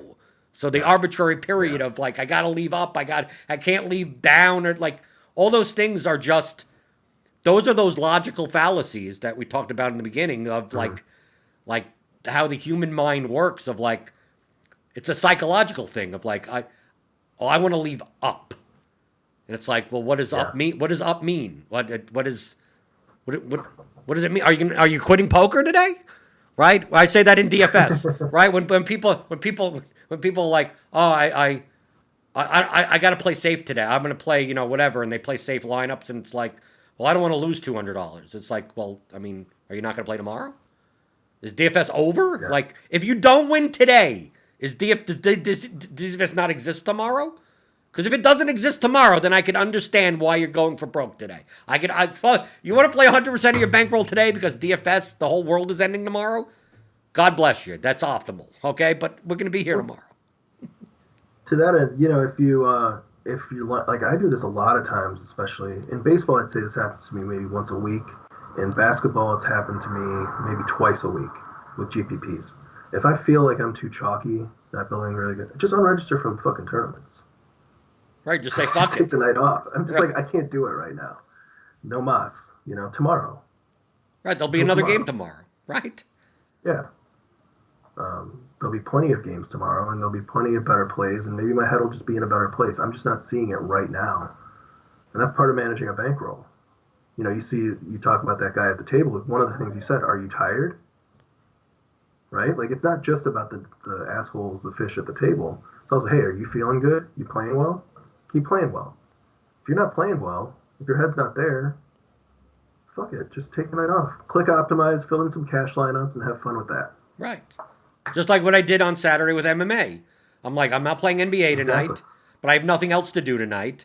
There's nothing on Netflix, but there's MMA, and I enjoy. Over the COVID break, I've gotten okay. MMA is a kind of enjoyable sport to watch. I get it. I get it now. But I didn't want the mental. I already decided earlier that day that I was taking DFS the day off. I was just like, I don't want to have to think about it. I don't want that. I just want to veg out on the couch. But it's like, well, yeah, I could have played an MMA lineup. It's just like, no, fuck it. I'm just gonna you know what? There's gonna be a slate tomorrow. There's gonna be a slate. Like, you don't have to play, right? But you don't hear many people saying that. You don't hear many people in the industry. I mean, we have like Travis Mangone, no days off. He can't take a single goddamn day off. And also we have I think Leone has said he's had to get over that the FOMO of like, is this the day that I'm going to bink? Like, because especially if you're a GPP only player, like you win in large sample sizes. So it's like you're going to lose like 360 days of the year for 5 days. And it's like, you have to think in your head, it's like, well, I'm just going to run my lineups. I'm going to do my process. And maybe today's the day I'm going to win $100,000, $500,000. And if I take off today, maybe today was the day I was supposed to, I would have won. And it prevents people from taking the day off. Me, I don't fall into that trap because I don't care. But I can understand how people could be like, well, my whole goal is to bink once or twice or 3 times a year. So I can't afford to have a smaller sample size. So I can't take the day off. I think of it like you, like poker. The money's there. Money will be there tomorrow. There will be some fish there tomorrow. If not, they'll be there next week. There'll be great opportunities. There's a slate to break somewhere along the line, and if I can break the slate today, I can break it next week. If I can't break the slate today, maybe I can't break it next week, but maybe I break it 2 months from now. But if I need to take a break, I need to take a fucking break. And if you're not playing contests that night, the best thing to do, this is another thing that people do the opposite way. They don't understand that they don't know what's in their best interest. You should always be rooting for bad lineups to win GPPs. If it's not going to be your, obviously you should root for yourself. But I don't get the, if Osimo is in first place, if Brick 75 is in first, if he wins the 100K, you're most likely not going to see that money. Like, it's like in poker. Like, if you're sitting at the table, if you're sitting at a 9-handed table and you're playing with a couple of good players and a couple of bad players, like the worst thing to see when you're not in a hand is a sharp player stack a whale. Because it's like, I'm not going to get the money from that. I can get it from him. I can't get it from that guy. So like, but so many casual DFS players look at like garbage lineups and go, well, this is a random shit. Like, look how this stupid guy won. He played this guy he played the pinch hitter and he got there and won a GPP or something like that. It's like, dude, that's you know what you say at the poker table, Alex? Nice hand, sir. Nice hand, right? Nice hand, yeah. Nice hand, sir, and you move on to the next hand. Good job, buddy. Good job, right? Yeah. Way to go, right? Like, it shouldn't be complaining. I didn't say well played. Right. No, It's called well I don't played. lie. I don't say well played because it's not. No, maybe not well played. Yeah, I'll say Um, there's a fish at the poker tables a lot on the weekends. There are a lot of them on the weekends, but especially Friday, Saturday online, weekend warriors and whatnot. And I tend to get tired after, because I play all week and I'm playing DFS. So Friday nights around 10 o'clock, I start to get a little tired. But if those fish are at the table, I grab a Red Bull. Because, like, I got 3 kids to feed, you know? I'm not going. Oh, I'm up. $400. I'll take my profit and go to bed. You know. But Because you're like very you said, similar to me. But you're also similar to me. Like I don't like when I play poker. I never berated any. I never. I want people to enjoy playing with me. I mean, I play primarily live, so it's a lot more different than playing online. But playing live, and especially in New York City underground games, you're dealing with a very similar clientele. Like you may be playing with people that you've been playing with for a year or two. I mean, around town or whatever. Uh, so you don't want to have a reputation of people that don't want to play with you, right? They may of acknowledge course, that you're a great player, that they almost want to play against you because they want to beat you. They'll talk to you they before the want to beat game, you. right? I've had so many people that in New York City that talk to me that anytime I'd see them because I'd play against them maybe once or twice. I'd see them in the clubs, once or twice a week, and they always would reminisce on the one time that they got me, right? Like, remember when I bluffed you out of that, or like when they took $300 off of me in some hand, and I'll be like, yeah, that was nuts and whatever. But they don't realize that I've made like 15,000 off of them. Like, let them have their moment, right? Don't say, well, that was a shit play and you got lucky. Let them have their. That's the whole point of this game. That's why there's a balance of skill and luck. If there was no luck in this game, you wouldn't be able to get any action. So in order to get the Yeah. action, you have to acknowledge the fact that there's luck and allow the people that get lucky to have the illusion that it's skill. Hmm. Because isn't as a poker player isn't from a political entertainment, like from an attitude, how you exude your table image in a way should exude that when you win a hand you should act as if you got lucky, and when someone else Hmm. wins a hand, a bad player wins a hand, you should act like they're good. Like, isn't that the Oh, I correct want bet? to. I had this happen to me just now. I had 6-7 suited. I had 6-7 of hearts in the big blind. Cutoff raised, made a min raise, and then the button called, and then it came to me, and it was a good spot for a squeeze. I wasn't really playing aggressive, so I made a squeeze, um, and the button called, cold called twice. The cutoff seat guy didn't call. Came down 4-5 of spades with a 10 of hearts. So I had a backdoor flush draw and the straight draw, open and straight draw. I made a small bet for about a third of the pot. He min raised me. I was like, either this guy is slow playing aces or he's like dicking around with eights or nines or something like that, you know? He doesn't have a flush draw, he'd bet a lot bigger. And I shoved all in. And he ended up calling me with pocket nines, which is not, it's kind of a weird play. It was a coin flip situation though, you know? Right. I mean, I had the open and straight draw, I had some handouts. And I ended up hitting the 8 on the river. And I put, sorry, dude, I fucked up, in the chat. I just put, sorry, dude, I fucked up. Right. A totally reasonable play, but he was a bad player. I want him to Truthfully, feel his like he play did the was right worse than thing. his play was worse than your play. Oh, yeah, because I mean, how many, a million times I have jacks there or queens. Right, right. Like, The I amount, the mean, his play amount, was total the monkey amount of play. combinations in your range that he is dead. He has two outs to is just way too Yeah. much. But yeah, but my response, I think my response is it's one of a mature gambler. It's just, yeah, make him think that he was making a skillful move. Mm. Make him think that I made the lucky move. And make him think that I'm remorseful for it, right? Like, Right, they get some gratification out of that. right. And the guy Nope. rebought, I don't know if that's why he rebought, but it probably made him feel better about rebuying. Didn't make him feel worse. Right, but I mean, but to me, that's the attitude have in DFS. Many people have the bad attitude of Like when anyone else wins, it's because they're lucky, and when you win, it's skill. Maybe you think Skill. that think that internally, right? There are plenty of people that win in DFS that I think are horrible. Okay, do I go on Twitter and fucking I'm call with you. people out and shit? No, I don't. I want the bad Yeah. players to have the money, all right, because they're gonna give it back. So that's perfectly fine. You show your screenshots all you want. I'm just like, thank you for keeping the money in the ecosystem, right? That's what I care Ecosystem. about. Yeah. Yeah. Bad players need to have money. Sharks need fish to eat.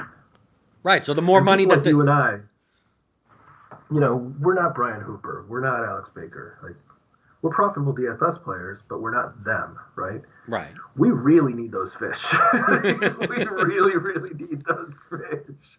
Especially when NFL cash games come around and we put in our 50s and our 100s, those like kind of once you get past the $25 level, that's where, those guys tend to pay a little more attention and they start really scooping and like I don't want those guys scooping my games. I want the bad players to have $50 to play my head to head, you Right. know.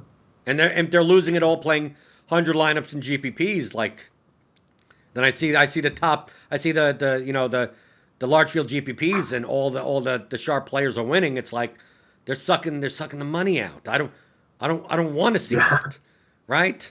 yeah, yeah, But the thing is you can't have the attitude. I think it's detrimental to your mental health as well as being able to play well yes, to constantly have the attitude that I'm unlucky and everyone else is like to have that like, oh, I faded the guy that was bad chalk and everyone else played him and he went off.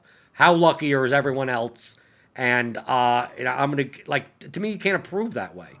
And if you even if you're right, you'd rather have the bad players think that they played well. well, even if you're right, you're not going to have a strong sense of self-reflection after the fact. Even if you're right, if you have that mindset, you're not going to enter the evaluation process the next morning or whatever it is, whenever you look through your lineups and look through lineups of people, I'm like you, I look through lineups of people who've won and good players and see what they did with their lineups, whether they won or not. I think if you have that mindset, you can accurately reflect on your own play. But There's a most people don't. confirmation Then, bias there. There's an anger Alex, there. truthfully, most people don't reflect at their own play. I would say, 98% of people, even that play regularly DFS, don't. But once they wake up in the morning, yesterday's slate is like didn't exist. It's like it's what's going on today. Yeah, you're probably right. You're To probably me, I right. think that's complete. I mean, I say this with bias because that's how I learned how to play DFS. Like I learned five and Yeah. a half. I mean, I still do the same process that I did 5.5 years ago, playing soccer with Saramek and Pew and Old T, all the soccer regs that are still there, and going, Mm-hmm. I know soccer, Alex. I've been following the Premier League for a long time. I know soccer. I should be able to beat these people. I know soccer. The first 3 months playing MLS, like okay, I know MLS. I know soccer. I was like break even. Like didn't do poorly. But I would look at some of these lineups that they were playing and go, well, why'd you pick that guy? Why'd you I didn't get their line. I would share a couple of players, like, okay, obvious, this is an obvious play, that's an obvious play. And then go, why'd they were playing a $3,800 guy that went for like 17 points in soccer. And I'm like, and I would see them all of those guys' lineups and go, how did they know to play that guy? This is me like 3 months in, right? Mm-hmm. So what do? You study it. What do they know that I don't? Because we didn't have soccer project, especially. I mean, this Exactly. is soccer wasn't even like there weren't projections or anything. It's just like how were they building? Why did these lineups win? And then I just continued like, and then slowly and surely, my lineup started to look a lot like their lineups. And oh, now I'm making hundreds of dollars a slate, thousands. And then That's when my ascent started happening. Not Mm-hmm. because I was reading articles on who to play, because there weren't any articles on who to play. It was soccer DFS, barely any content. All I had to do was like, I'm just going to download the CSV and I'm just going to look at all Saramek's lineups, look at all of Pew's lineups, look at all of OT, just and go, okay, where did I go wrong? Where did I go right? Why did they? Now I understand why they played that. Oh, they punted at defender so they could fit in that. Now, oh, okay, Yeah. I get, and then you get better that way. So like, I'm Yeah. biased because that's literally how I learned how to play, and I can't turn that off. I have to when I wake up in the morning and get on my computer. I mean, now I obviously have a show that's focused around it, but I'm so used to at 11 o'clock in the morning. The first thing I do is go to Results DB on Rotogrinders, and it may not be like I'm not spending 2 hours on it anymore, but when I was in 2006 when I started playing NBA and MLB in 2017, I would spend 3 4 I mean I would spend hours because Yeah. that's how I learned. How else am I going to learn how to play? Now I know what I'm looking for, so it's just like. Okay, what did people decide to do with this guy? What did people decide to do with that? What type of lineups did this guy make? And I look around and maybe I spend 5, 10, 15 minutes, but I still do that. I can't, Alex, I can't not do it because it's just like, to me, that's part of playing DFS. When I started, I didn't start playing baseball GPPs until 2019. It was after the All Star break. And have you noticed the cash kind of starts to dry up in MLB a little bit after the All Star break? It's In just every less of sport. the It's money. like, but it's like that in every you know, sport. I don't play as much NBA since, like I said, I took the last 4 years off of NBA, so I didn't, really notice it. But I started noticing pinching more, so I was like, maybe I should learn to play tournaments, like out of the blue. There's a lot of money in there. So I spent August and September in 2019 just playing 100 mans, the FanDuel 100 mans, like alongside with my cash games. And what I would do is I'd play, I think it's like a $5 rally. The rally was like $5 back then, and I'd play that. And I'd look for the top players, and look for what they were doing, and that's how I learned to play vomit stacks. The best players were playing these teams, and here was I a cash player for six years straight. Right. Like, what the fuck are you stacking, the Tigers for? Like, Miguel Cabrera is the only one who can touch the ball, and he's out of the lineup. Why are you playing? But that's why, that's how I learned, though. I didn't learn that, you came along and started saying play whoever you want, giving out the secrets and shit. But I have a little bit of resentment for that. But people don't listen, Alex. But people don't listen anyway. People don't listen. You're in the chat during the pregame show that I do on Rotogrinders 5 days a week. You could half the stuff I say, I'm saying again. Like if you watched it a month ago, I've said the same thing, and you get the same questions from the same people, and people still don't do like what's there to be resentful for? You take the class.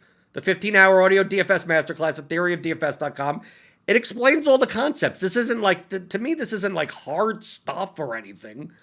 But No. like, it's that, like we mentioned, but that worldview shift of like, I know basketball, I know, and to get into, that's why for, like me and you, it's so much easier. Because like, coming from poker, if you were a good poker player, getting DFS concepts should be very... Not overnight. It still took me months to apply similar types of things over. But just like in poker, you're constantly thinking probabilistically. You're constantly weighing 12 different variables in your head at once and go, well, I've seen, like even when you play live, you have to add variables of is the guy on tilt? Is the guy, like, did I beat him out of a big hand an hour ago and now he thinks he wants the money back, so he's like overplaying his hand. So like I need to change his hand ranges. It's like well, he raised here and he bet, like you're always thinking, but you're not thinking of like a specific hand. Oh, he has ace queen. Or he has, like, you're thinking of like 60% of the time he's bluffing here, 40% of the time he has the nuts.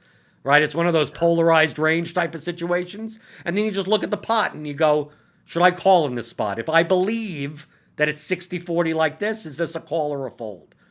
And then whatever it is. And then not being so results oriented and go, well, it's like, you're going to bet $2 into a $2,000 pot and I have any chance of winning a showdown. I'm calling it, it's more of a mistake to fold there, getting 1,000 to 1. As long as you have a hand that beats basically a missed fucking draw. Like you should spend the $2 there, but that's only because of probability, not because of what I think his hand is. It's that yes, as long as he has 7 high, 0.5% of the time, I should call the $2. But people in DFS typically don't think that way when it comes to basketball player performance or lineup construction or any of those types of variables. But in poker, like you're doing that like constantly. Like you're doing that every day, playing online, multiple tables you constantly have to make those decisions. So it's so much easier to go into just a single slate on a day game of baseball and go, Oh, what's the and let something simmer probability? for an hour or two? Are you kidding me? That's so much easier. Right. I can let a slate simmer in my. I can go and sit in my chair for 30 minutes and stare at the ceiling after I look at the projections and come back to my computer and make lineups that are profitable. I Right. can't do that in poker. I gotta, hey, I got 3 kids to feed. Right. Well, you also have the time you'll Go, go, time go, out or go. something, right? Right. You have to make I'll those play time for a decisions. minute. Right. So do you think it would be more beneficial for DFS players that have never played poker to get into poker?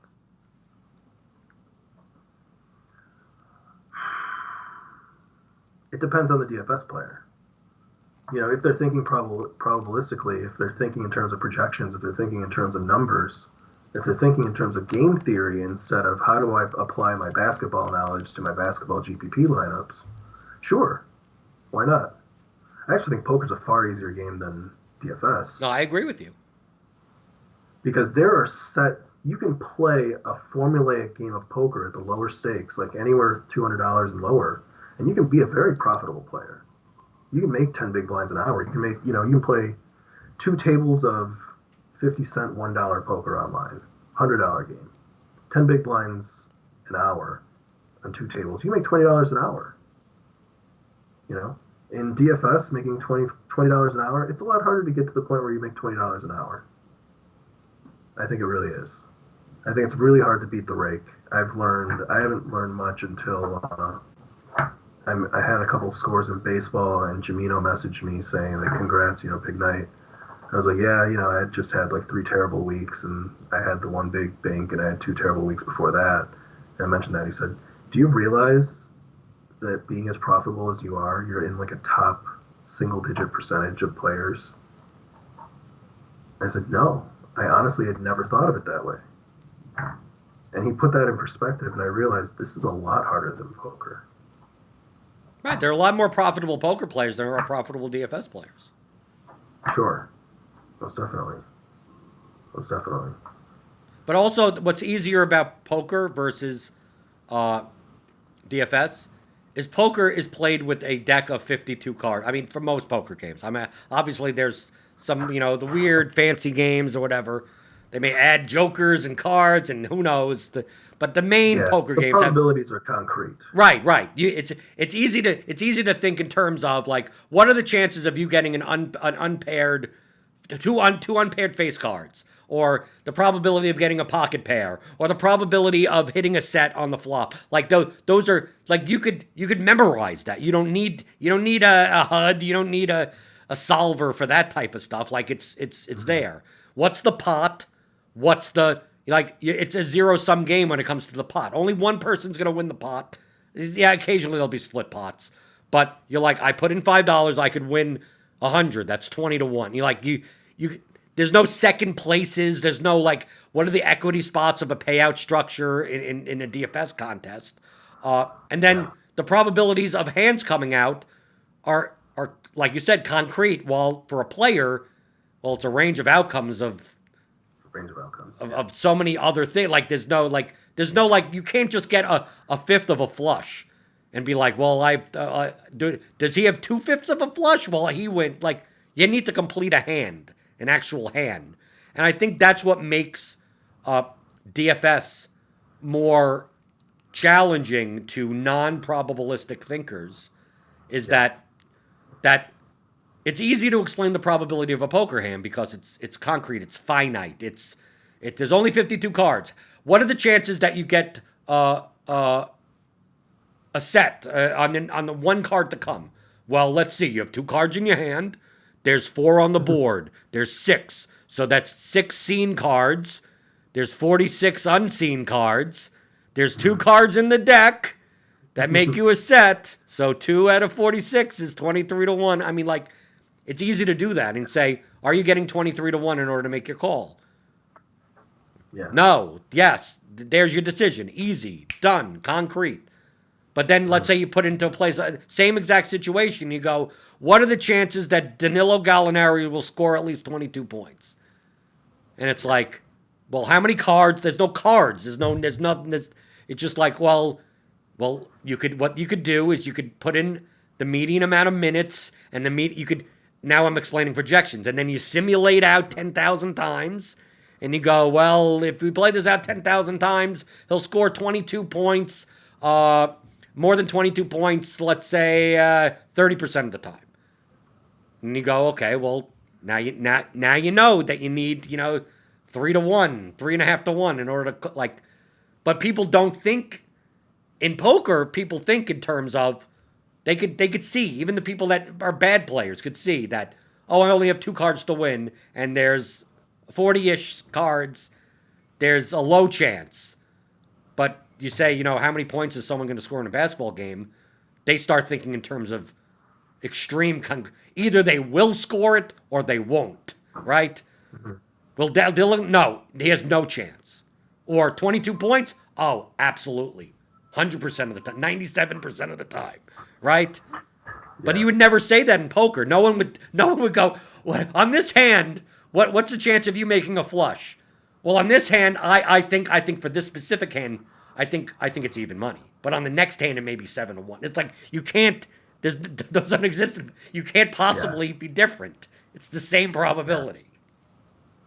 Yeah, I've had a lot of arguments lately on the difference between a DFS projection and like a psychic prediction, and that's kind of a big wall that I think people struggle to break down.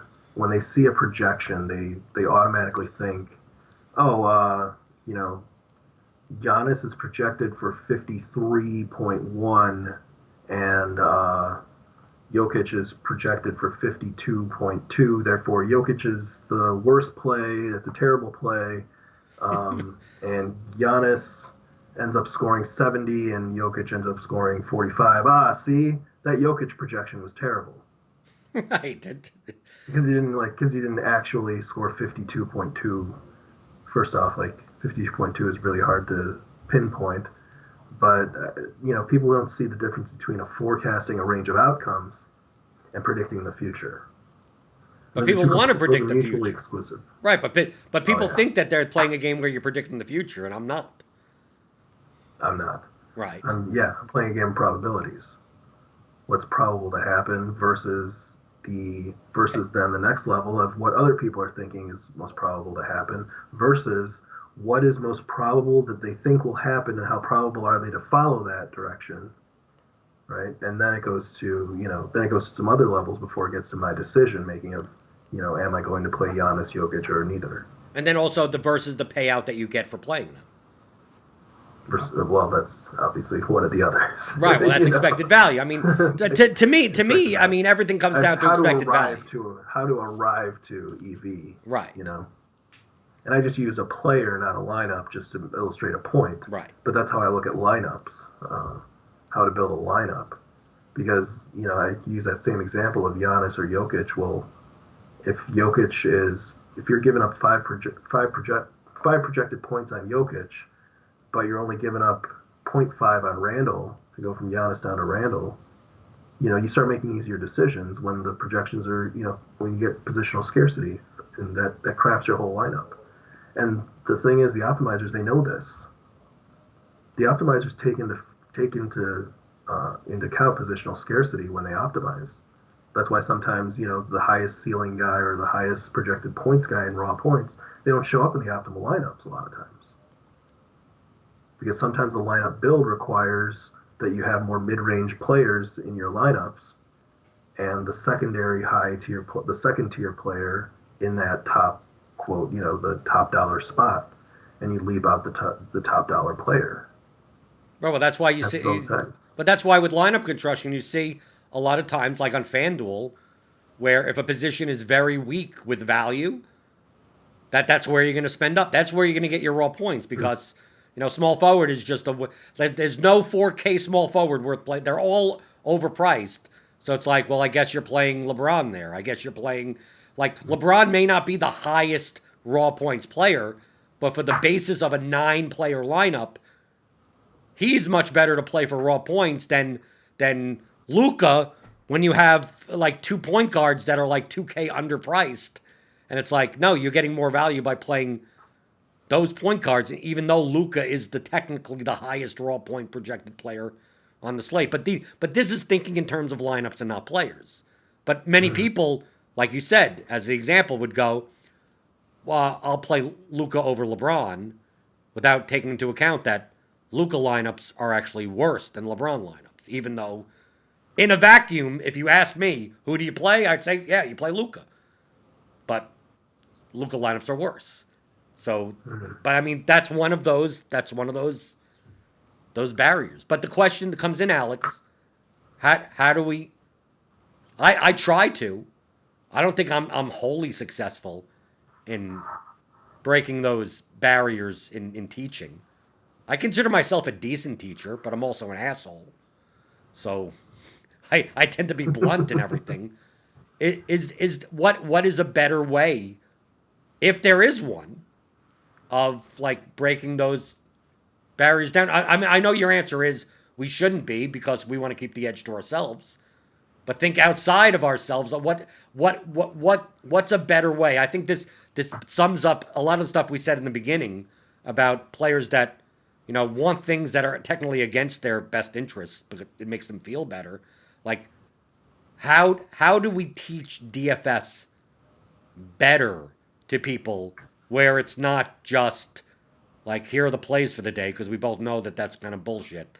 Like what is the better methodology of of learning how to play DFS outside of like, well, play whoever look at projections and play whoever you want because even that people struggle with. Like, what is there a better way? I don't know, but I think one thing you touched on, do we want to because then we could create better players.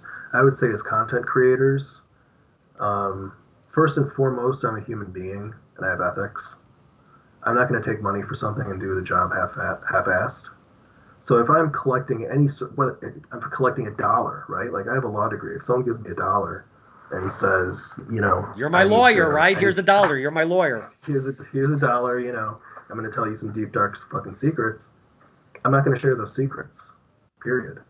So if I'm going to collect $1 to write an article, and I'm not going to hold back, I want to help people. The people who choose to read the article, and there are going to be plenty of fish left over. There's plenty of fish to go around. I mean, I didn't see this until Jamino kind of lit the light bulb in my head of like, there's like 95% of people out there losing.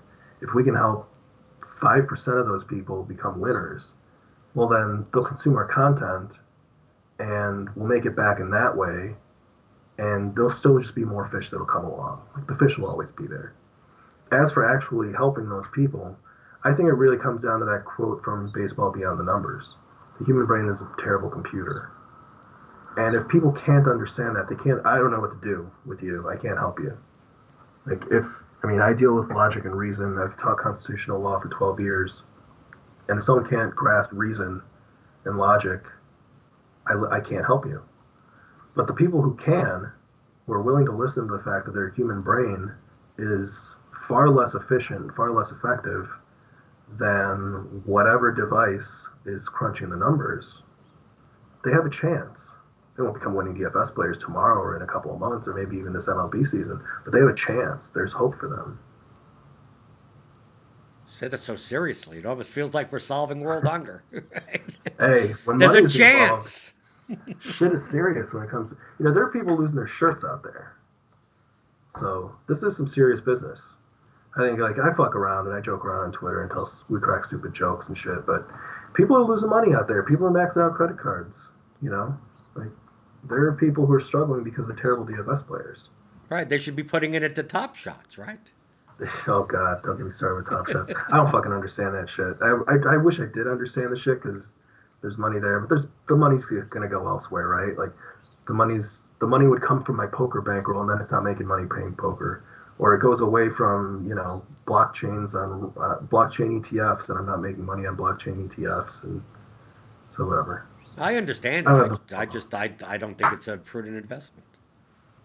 Maybe for the short term, if you get, it's one of those. It's the greater fool theory. I mean, I don't want to invest in anything that involves the greater fool theory, where I think it's reasonable. but basically it's just it has no value. It's just the value comes from finding someone that's willing to pay more than it, and hopefully you get out at the top. Like, and I'm perfectly see my attitude with a lot of this stuff. Like you said, with the integrity of you get paid $1, you're giving your 100%, your all. I come from the attitude as long as you're honest. It's kind of weird to say. As long as you're honest about being dishonest, I could respect you.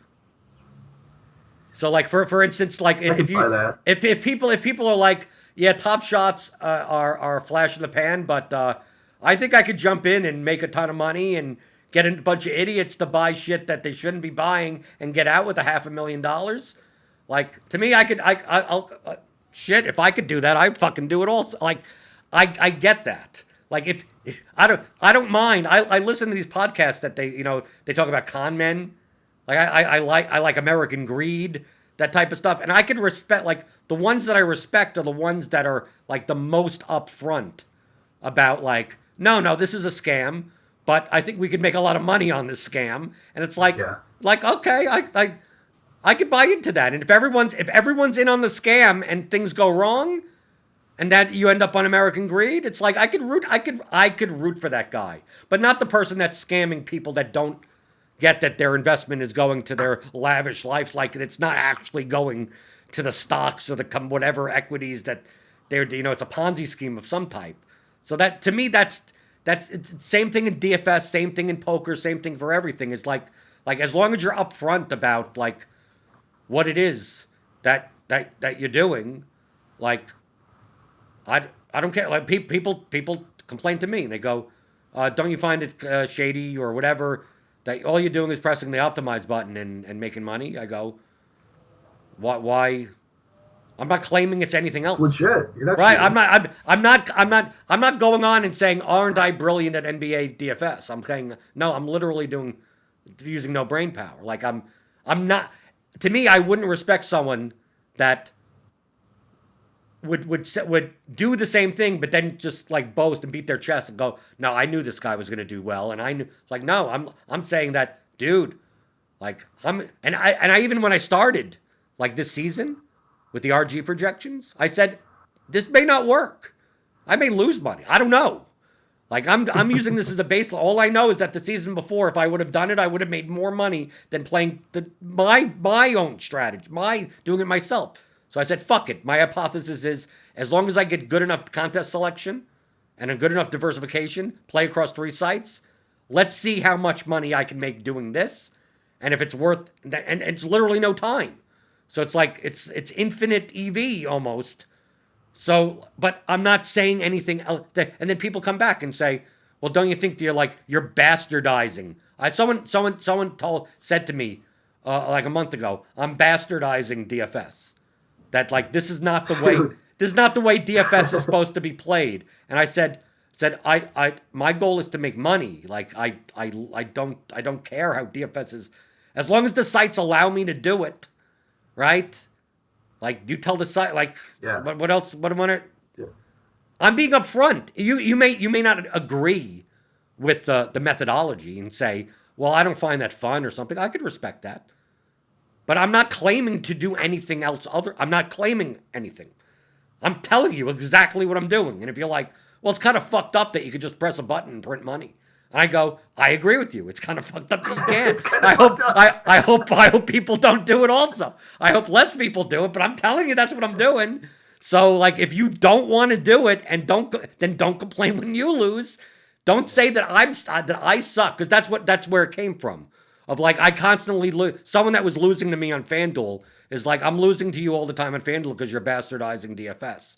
Like, I'm not pressing a button and letting a computer tell me who to play. I'm using my basketball knowledge, and it's horrible. DFS has become horrible that you're able to use a computer and not have any basketball knowledge to beat someone that does.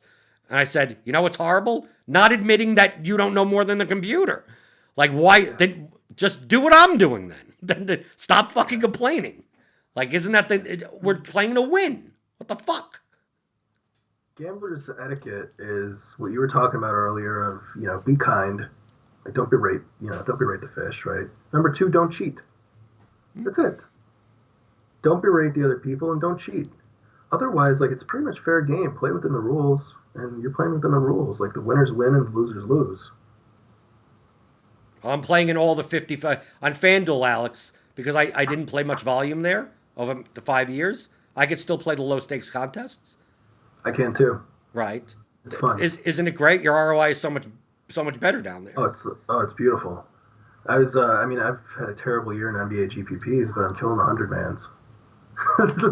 Yeah, but Alex, people would say that it's not fair that players as sharp as us are able to play. Like, dude, then complain to FanDuel.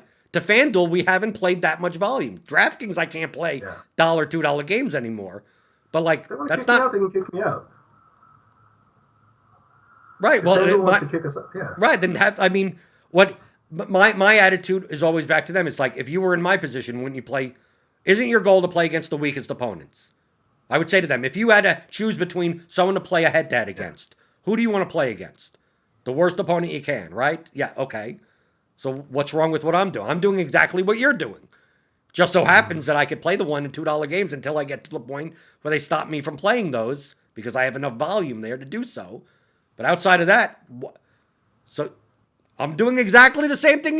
You don't want to play against the worst players in the whatever. And obviously, sometimes you get some people that are like, "I'm playing for pride." That's the complete opposite side of the spectrum. When people DM me saying, "I'm gonna play you because I want to," they take games from sharp players because they want like the competition. Yeah. And I'm like, dude, I just care about making fucking money. I don't want to play against the fucking sharpest people. Yeah. Yeah, I don't enjoy when Empire Maker scoops my games on NFL Saturday. Every single fucking Saturday. You block them. It takes like $1,000. On FanDuel, you can do that? Oh, no, FanDuel. Yeah, no, not on FanDuel. That's why you post them one by one. You hope. Yeah, I gotta get used to that. It's a laziness. He always takes my hundreds. I'll post like 500s on Friday night. Then Saturday morning, they're all gone. That guy just takes all the action. And he doesn't even care. Like, it's not. You could look at your record against him and be profitable, and he still doesn't care. It's not like he's going through his head-to-head rotor tracker going, make sure to not to take these guys' games. He's literally just saying, I'm pressing the button on everyone in the lot. Doesn't matter who you are. Just like, fuck it the whole way down. He just takes everything. And, he's a tough player. Tough player. Excellent poker player, too. A lot of people don't know that about Empire Maker. Back in the day, he was an excellent poker player. He still plays poker, right? Does he still play? I don't Probably know. in private games or something like that. Maybe. He used to wipe the floor with party poker back in the day. Everyone did. Party poker? You kidding me? Party poker? That was a party. 2003? Yeah. That was awesome. Yeah, you had the old Tough Fish videos, and you go through that. That was like printing. I mean, literally, online poker back in like 2003 was like printing money. I was a bartender. I put $100 on there, and I think the smallest game they had was a $25 game, but it was only 50 big blind buy-in. And I grinded the $25 game playing it one table at a time for like 2 months or something, and didn't really know what I was doing. I made $100, $200. Then someone told me about the sit and goes, that those were really soft, and you could just play $5 at a time. Fucking took off. And that was pretty much how I learned, that's how I built my bankroll, playing those little sit and goes on party poker. I played Limit Hold'em. Played Limit, okay. Yeah, that I was never got into Limit Hold'em. What? Never got into Limit Hold'em. I got into Limit Live with a small club over here in Lakeview. They had Limit Omaha 8. Okay. And I got really into that for a while. Limit Omaha 8. So like it was a good split pot. Pot limit Omaha 8. I couldn't really get into the high low thing of like the big betting, but limit I could get into. Right. The limit I played like six max limit hold'em was my go to game. Yeah. All right. But So because it's a very mechanical based. I mean, to learn how to play, like I would play four tables at once, play $2, $4, and you could. yeah. But back then in 2003, Poker Stars, Poker Party Poker, Ultimate Bet, like even the limit games were good. Like I mean, I was making three, four big blinds per table per hour. Like how like Oh, that's awesome. that's stupid amount. I mean, like you Yeah. shouldn't be able to do that because I mean, people would just and you'd play monkey poker. Like my VPIP would be like under 20%. Like I basically sit there and like because every hand would have a showdown because it's Mhm. limited because people were used to playing no limit or whatever. So it's like, oh, it's okay if I just bet for it. They didn't get the fact that there's no implied odds because you can't like go all in when you hit your hand, so you're not going to get paid off. But whatever, that's poker stuff. But I just sit there and just basically, yeah, I learned from 2+2 books and like what position Yeah. should I play That's certain how I hands learned. and in limit hold'em. A lot of times you're raising or folding most of the time. And then you just when you're playing an eight-way pot, you play with speculative hands. You hit your draw and you win a big pot, and then you may not win a hand for another 2 hours, right? And you're not playing many hands. So like to me, that's how I learned how to play poker. I mean, like I just like read, sup, and play, read and play, read and play. You know, a lot of the two Mhm. plus two books, and you got good, and there was enough bad players, and then eventually there weren't many bad players anymore because a lot of people went broke. They're bad now because a lot of people have not switched to a GTO, have not adapted to GPO play, and they're still exploitative and they're trying to play individual players and trying to make reads and trying to put people on hands. Like people still do that shit. And yeah, I started playing again a year and a half ago, and I was doing it and I was making mistakes. I was like, what the fuck is going on? I used to be such a great player. And so I read No Limit Hold'em for Advanced Players, 2+2 book by Matthew Jonda, and I read it in maybe a day. It was captivating. It brought me up to speed on the way the great players now are thinking about poker. So if anyone is out there and they think maybe I've been out of the game for 2 or 3 years or whatever, pick up No Limit Hold'em for Advanced Players, and it'll rock your world. Because it's different. Because it's weird. It's weird to say. That's why I say I'm an old school poker player, but I'm not really an old school. Like the errors of poker were like I consider there to be like four errors of poker: pre super system. So this is like the Mm-hmm. old Texas Roadhouse. I mean, this is what you see in the black and white movies poker. Then you have Yeah. like 80s. These have like super system slash theory of poker era. So a lot of Mm-hmm. limit, a lot of stud, a lot of Raz, like in the 80s, those types of games. Yeah. And then you have 2003 moneymaker boom era poker, and then you have current poker. So it's like I come from that 2003 to 2008 period, The but game has players from that completely changed. era now are now the bad players. Yeah. Like you're It's playing that style doesn't win any like it wins in that era, but now the great players now are exploiting those. Like that's why you see Polk versus Negreanu, and you go, Negreanu has no chance. And if you said that back in yeah. 2005, you'd be like, how the hell does Daniel Negreanu have no chance against anyone? I mean, like he may not be the best, right? But I'm just like, how is it? How can it be that Negreanu is that big of an underdog against another poker player because he's been playing for so long? It's like, no, he really was that big of an underdog against Doug Polk. Yeah. I played Doug Polk, and it was one of the most mind blowing experiences I've ever had playing poker. I played against him because before he played Negreanu, I don't know if you know this, but he was playing people in lower stakes games, like $1,000 games, $5,000 games, just to like. Cause he had taken a year off of poker, Right.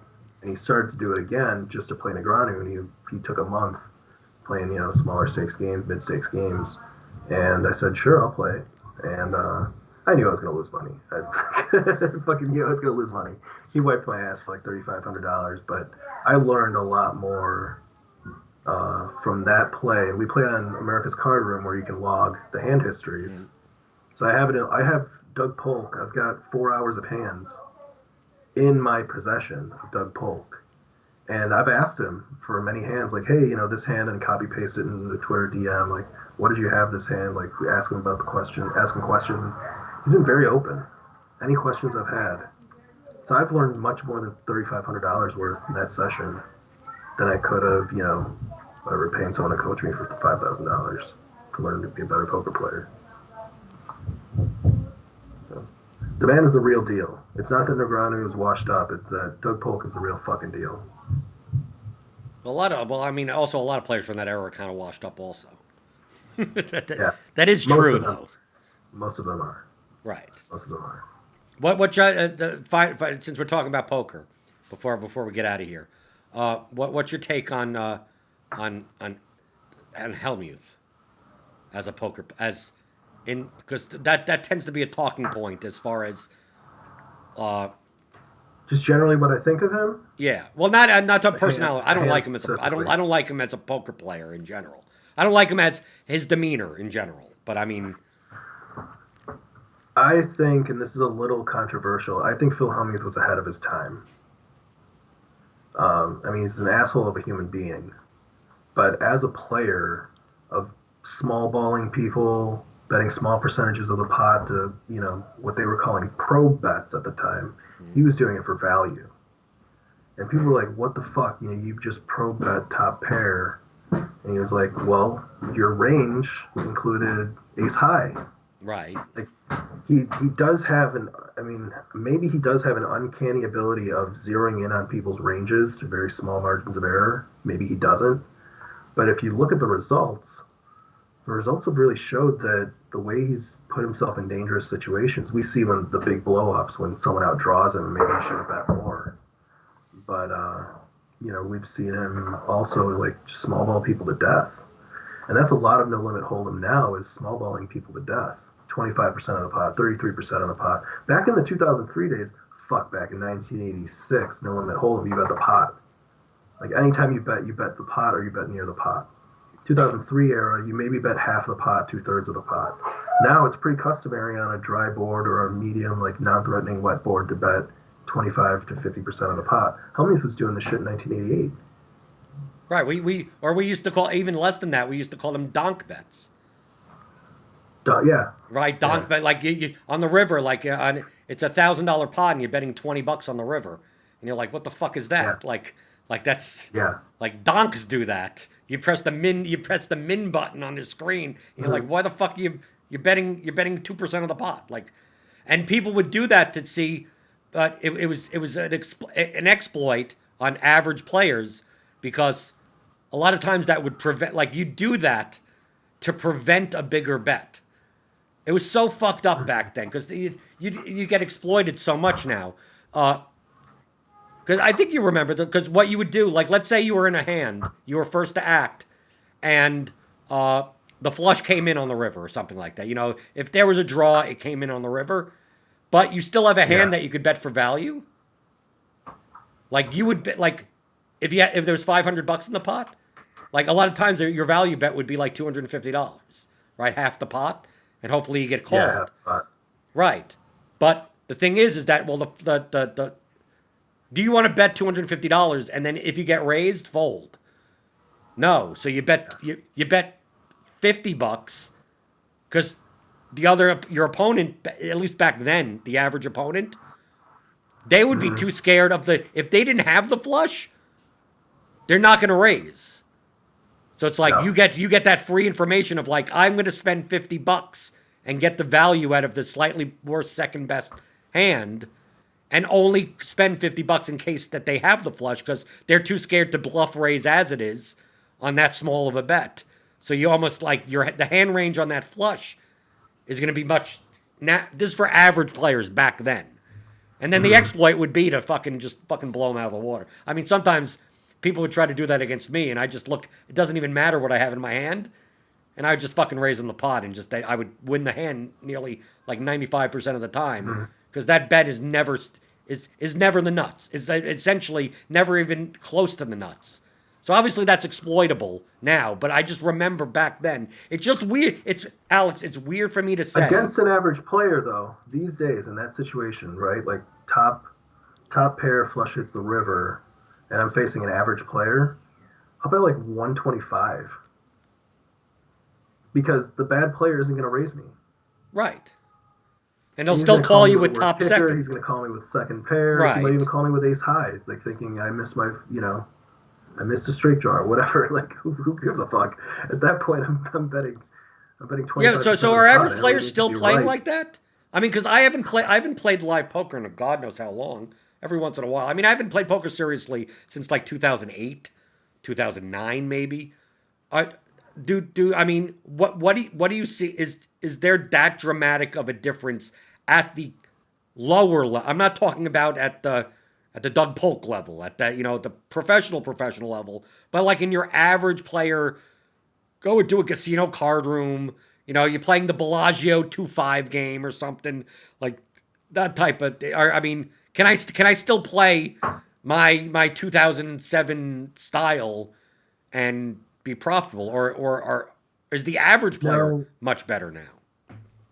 you might be betting too much if you walk in with that style. You might be betting.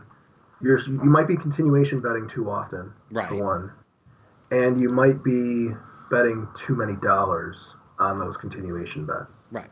And then on the flip side, you might not be double barreling enough. And then you might not be making enough value bets on your rivers, Okay, well that I right? don't. Like we made that top pair reference.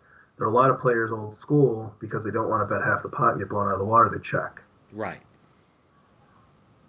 Against a good player, against a really really good player, I'm gonna check because I don't have the option because he's gonna blow me out of the water against a really good player. Um, Yeah, but some of the things that against you mentioned, like I was against the grain back then, so maybe I was ahead of my time. I confused a lot of people by not continuation betting, and I also confused a lot of people by value betting on the river. But I think the one thing that I know I didn't do enough of is the double and triple barreling. Like a lot, I was never the type. Also, it depends on the games that you're playing. Most of the time, I'm catching people, with value bets.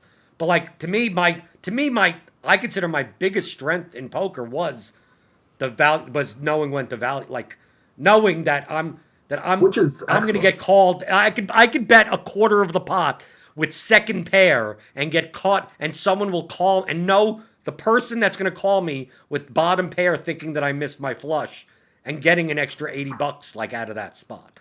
Like to me, I consider that to be my strength. But the bluff, the double barreling, triple barrel, to me that I was always throwing money. At least the games back then, it was always if someone's calling you the first time, like they're not calling you with ace high. Like they're not calling like it's going to be very hard to double barrel and then let alone triple barrel. They call you on the turn, and obviously I'm saying that with the perspective that back then your barrels are typically going to be half pot, 2/3 pot. So Yeah, now you have half your stack in the you're pot. close. Right, You're real exactly. close. Right. Well, and what the double barreling does is the more double barreling you can do, the more you can get action on your over bets on the turn. When you have that top pair and there's a flush draw on the board, you're Right. going to get action on those over bets. I love over And the betting was my overbet, the overbet is overbetting the turn is my bread and butter. I feel like that's where I make most of my money. Overbetting the turn with value for value. I get tons of action with it because people just think I have shit all the time. right. No, my favorite is over betting the flop. Overbetting the flop on a wet board. I mean, fucking why not? Middle set, No, middle no, set, flip no, on the board. no. Well, against average players, no. I like playing the deep stack stuff. Like back in the day, in the underground card rooms in New York City are no limit games. Obviously, since they weren't regulated or anything, typically had small blinds and large buy-ins. So you could find one, I two, played a no max game back in the day. right? But it was I similar played to a, that. You're playing with a a two. one. We would play with like a 1,000 max 1-2 game. So it's like the blinds almost don't mean anything. Like, feel free to fold every hand if you. I mean, like the blinds meant nothing. We had like 15, $20,000 at the table at the time, but back then people would still go broke with one pair. Like, so, like, to me, overbetting the flop was like, dude, someone raises $20, and like I'm calling with basically any pocket pair, and like I flop a set of fives on a board of like 8-5-3. Like, if I hope the guy has, I make more money by basically getting all the money in on the flop against the guy that has aces. So to me, that was my moneymaker, but that's all in comparison to the skill level of your opponents. Because truthfully, I'm not going to go broke with one pair in a $40 pot with 1,000 For behind. $1,000. Right, exactly. Yeah. Poker, the good old days of poker. But now Days we of don't have to poker. play poker anymore. Well, I don't have to play poker anymore. I still do. I got 3 kids to feed, remember? Three. I got no kids. Still got 3 kids to feed. Okay, so Alex, people can find you online. Alex Sonty on Twitter. It's very easy, right? It's the same as your name. And what are you doing? Are you doing any content for MLB? Yeah, I'll be writing the grind down a couple days a week, and I'll be doing something behind the paywall, talking about game selection, taking the Slate IQ numbers, and analyzing the stacks for game selections, like what stacks are good for three max, what stacks are good for mass multi-entry type of tournaments, stuff like that. Okay, and this is at Roto Grinders, right? This will be at Roto Grinders, yes. Right. So you're with me. So I'll probably be using your information. Are you gonna have a vomit stack section?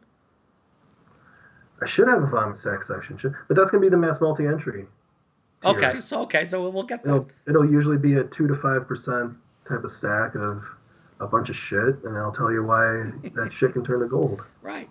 That's the number one question I get. 5% of the time. Right. That's the number one question I get asked during MLB season. It's usually around 5 o'clock. I start getting messages what's the vomit stack today? What's the vomit stack today? It's like, you should be able to guess it. Just any shit team.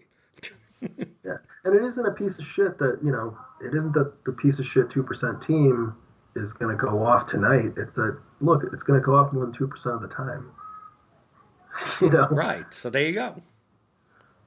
That's good enough for me. Okay. So Alex, I mean, we could have probably talked for 5 hours. We didn't even talk music. We didn't even talk music. Next time we'll talk music. He'll come back on, right? Okay. Eric's dead, I think. So I'm gonna need constant people to come back on until he's alive again. Okay. So once Alex Sonty, baseball heats up, there'll be plenty to talk about. Yeah, too. plenty to talk about. Alex Sonty on Twitter. Alex Sonty. I'm Jordan Cooper. Blender HD on Twitter. And as always, Theory of Daily Fantasy Sports, 15-hour audio DFS Masterclass that you could find at theoryofdfs.com.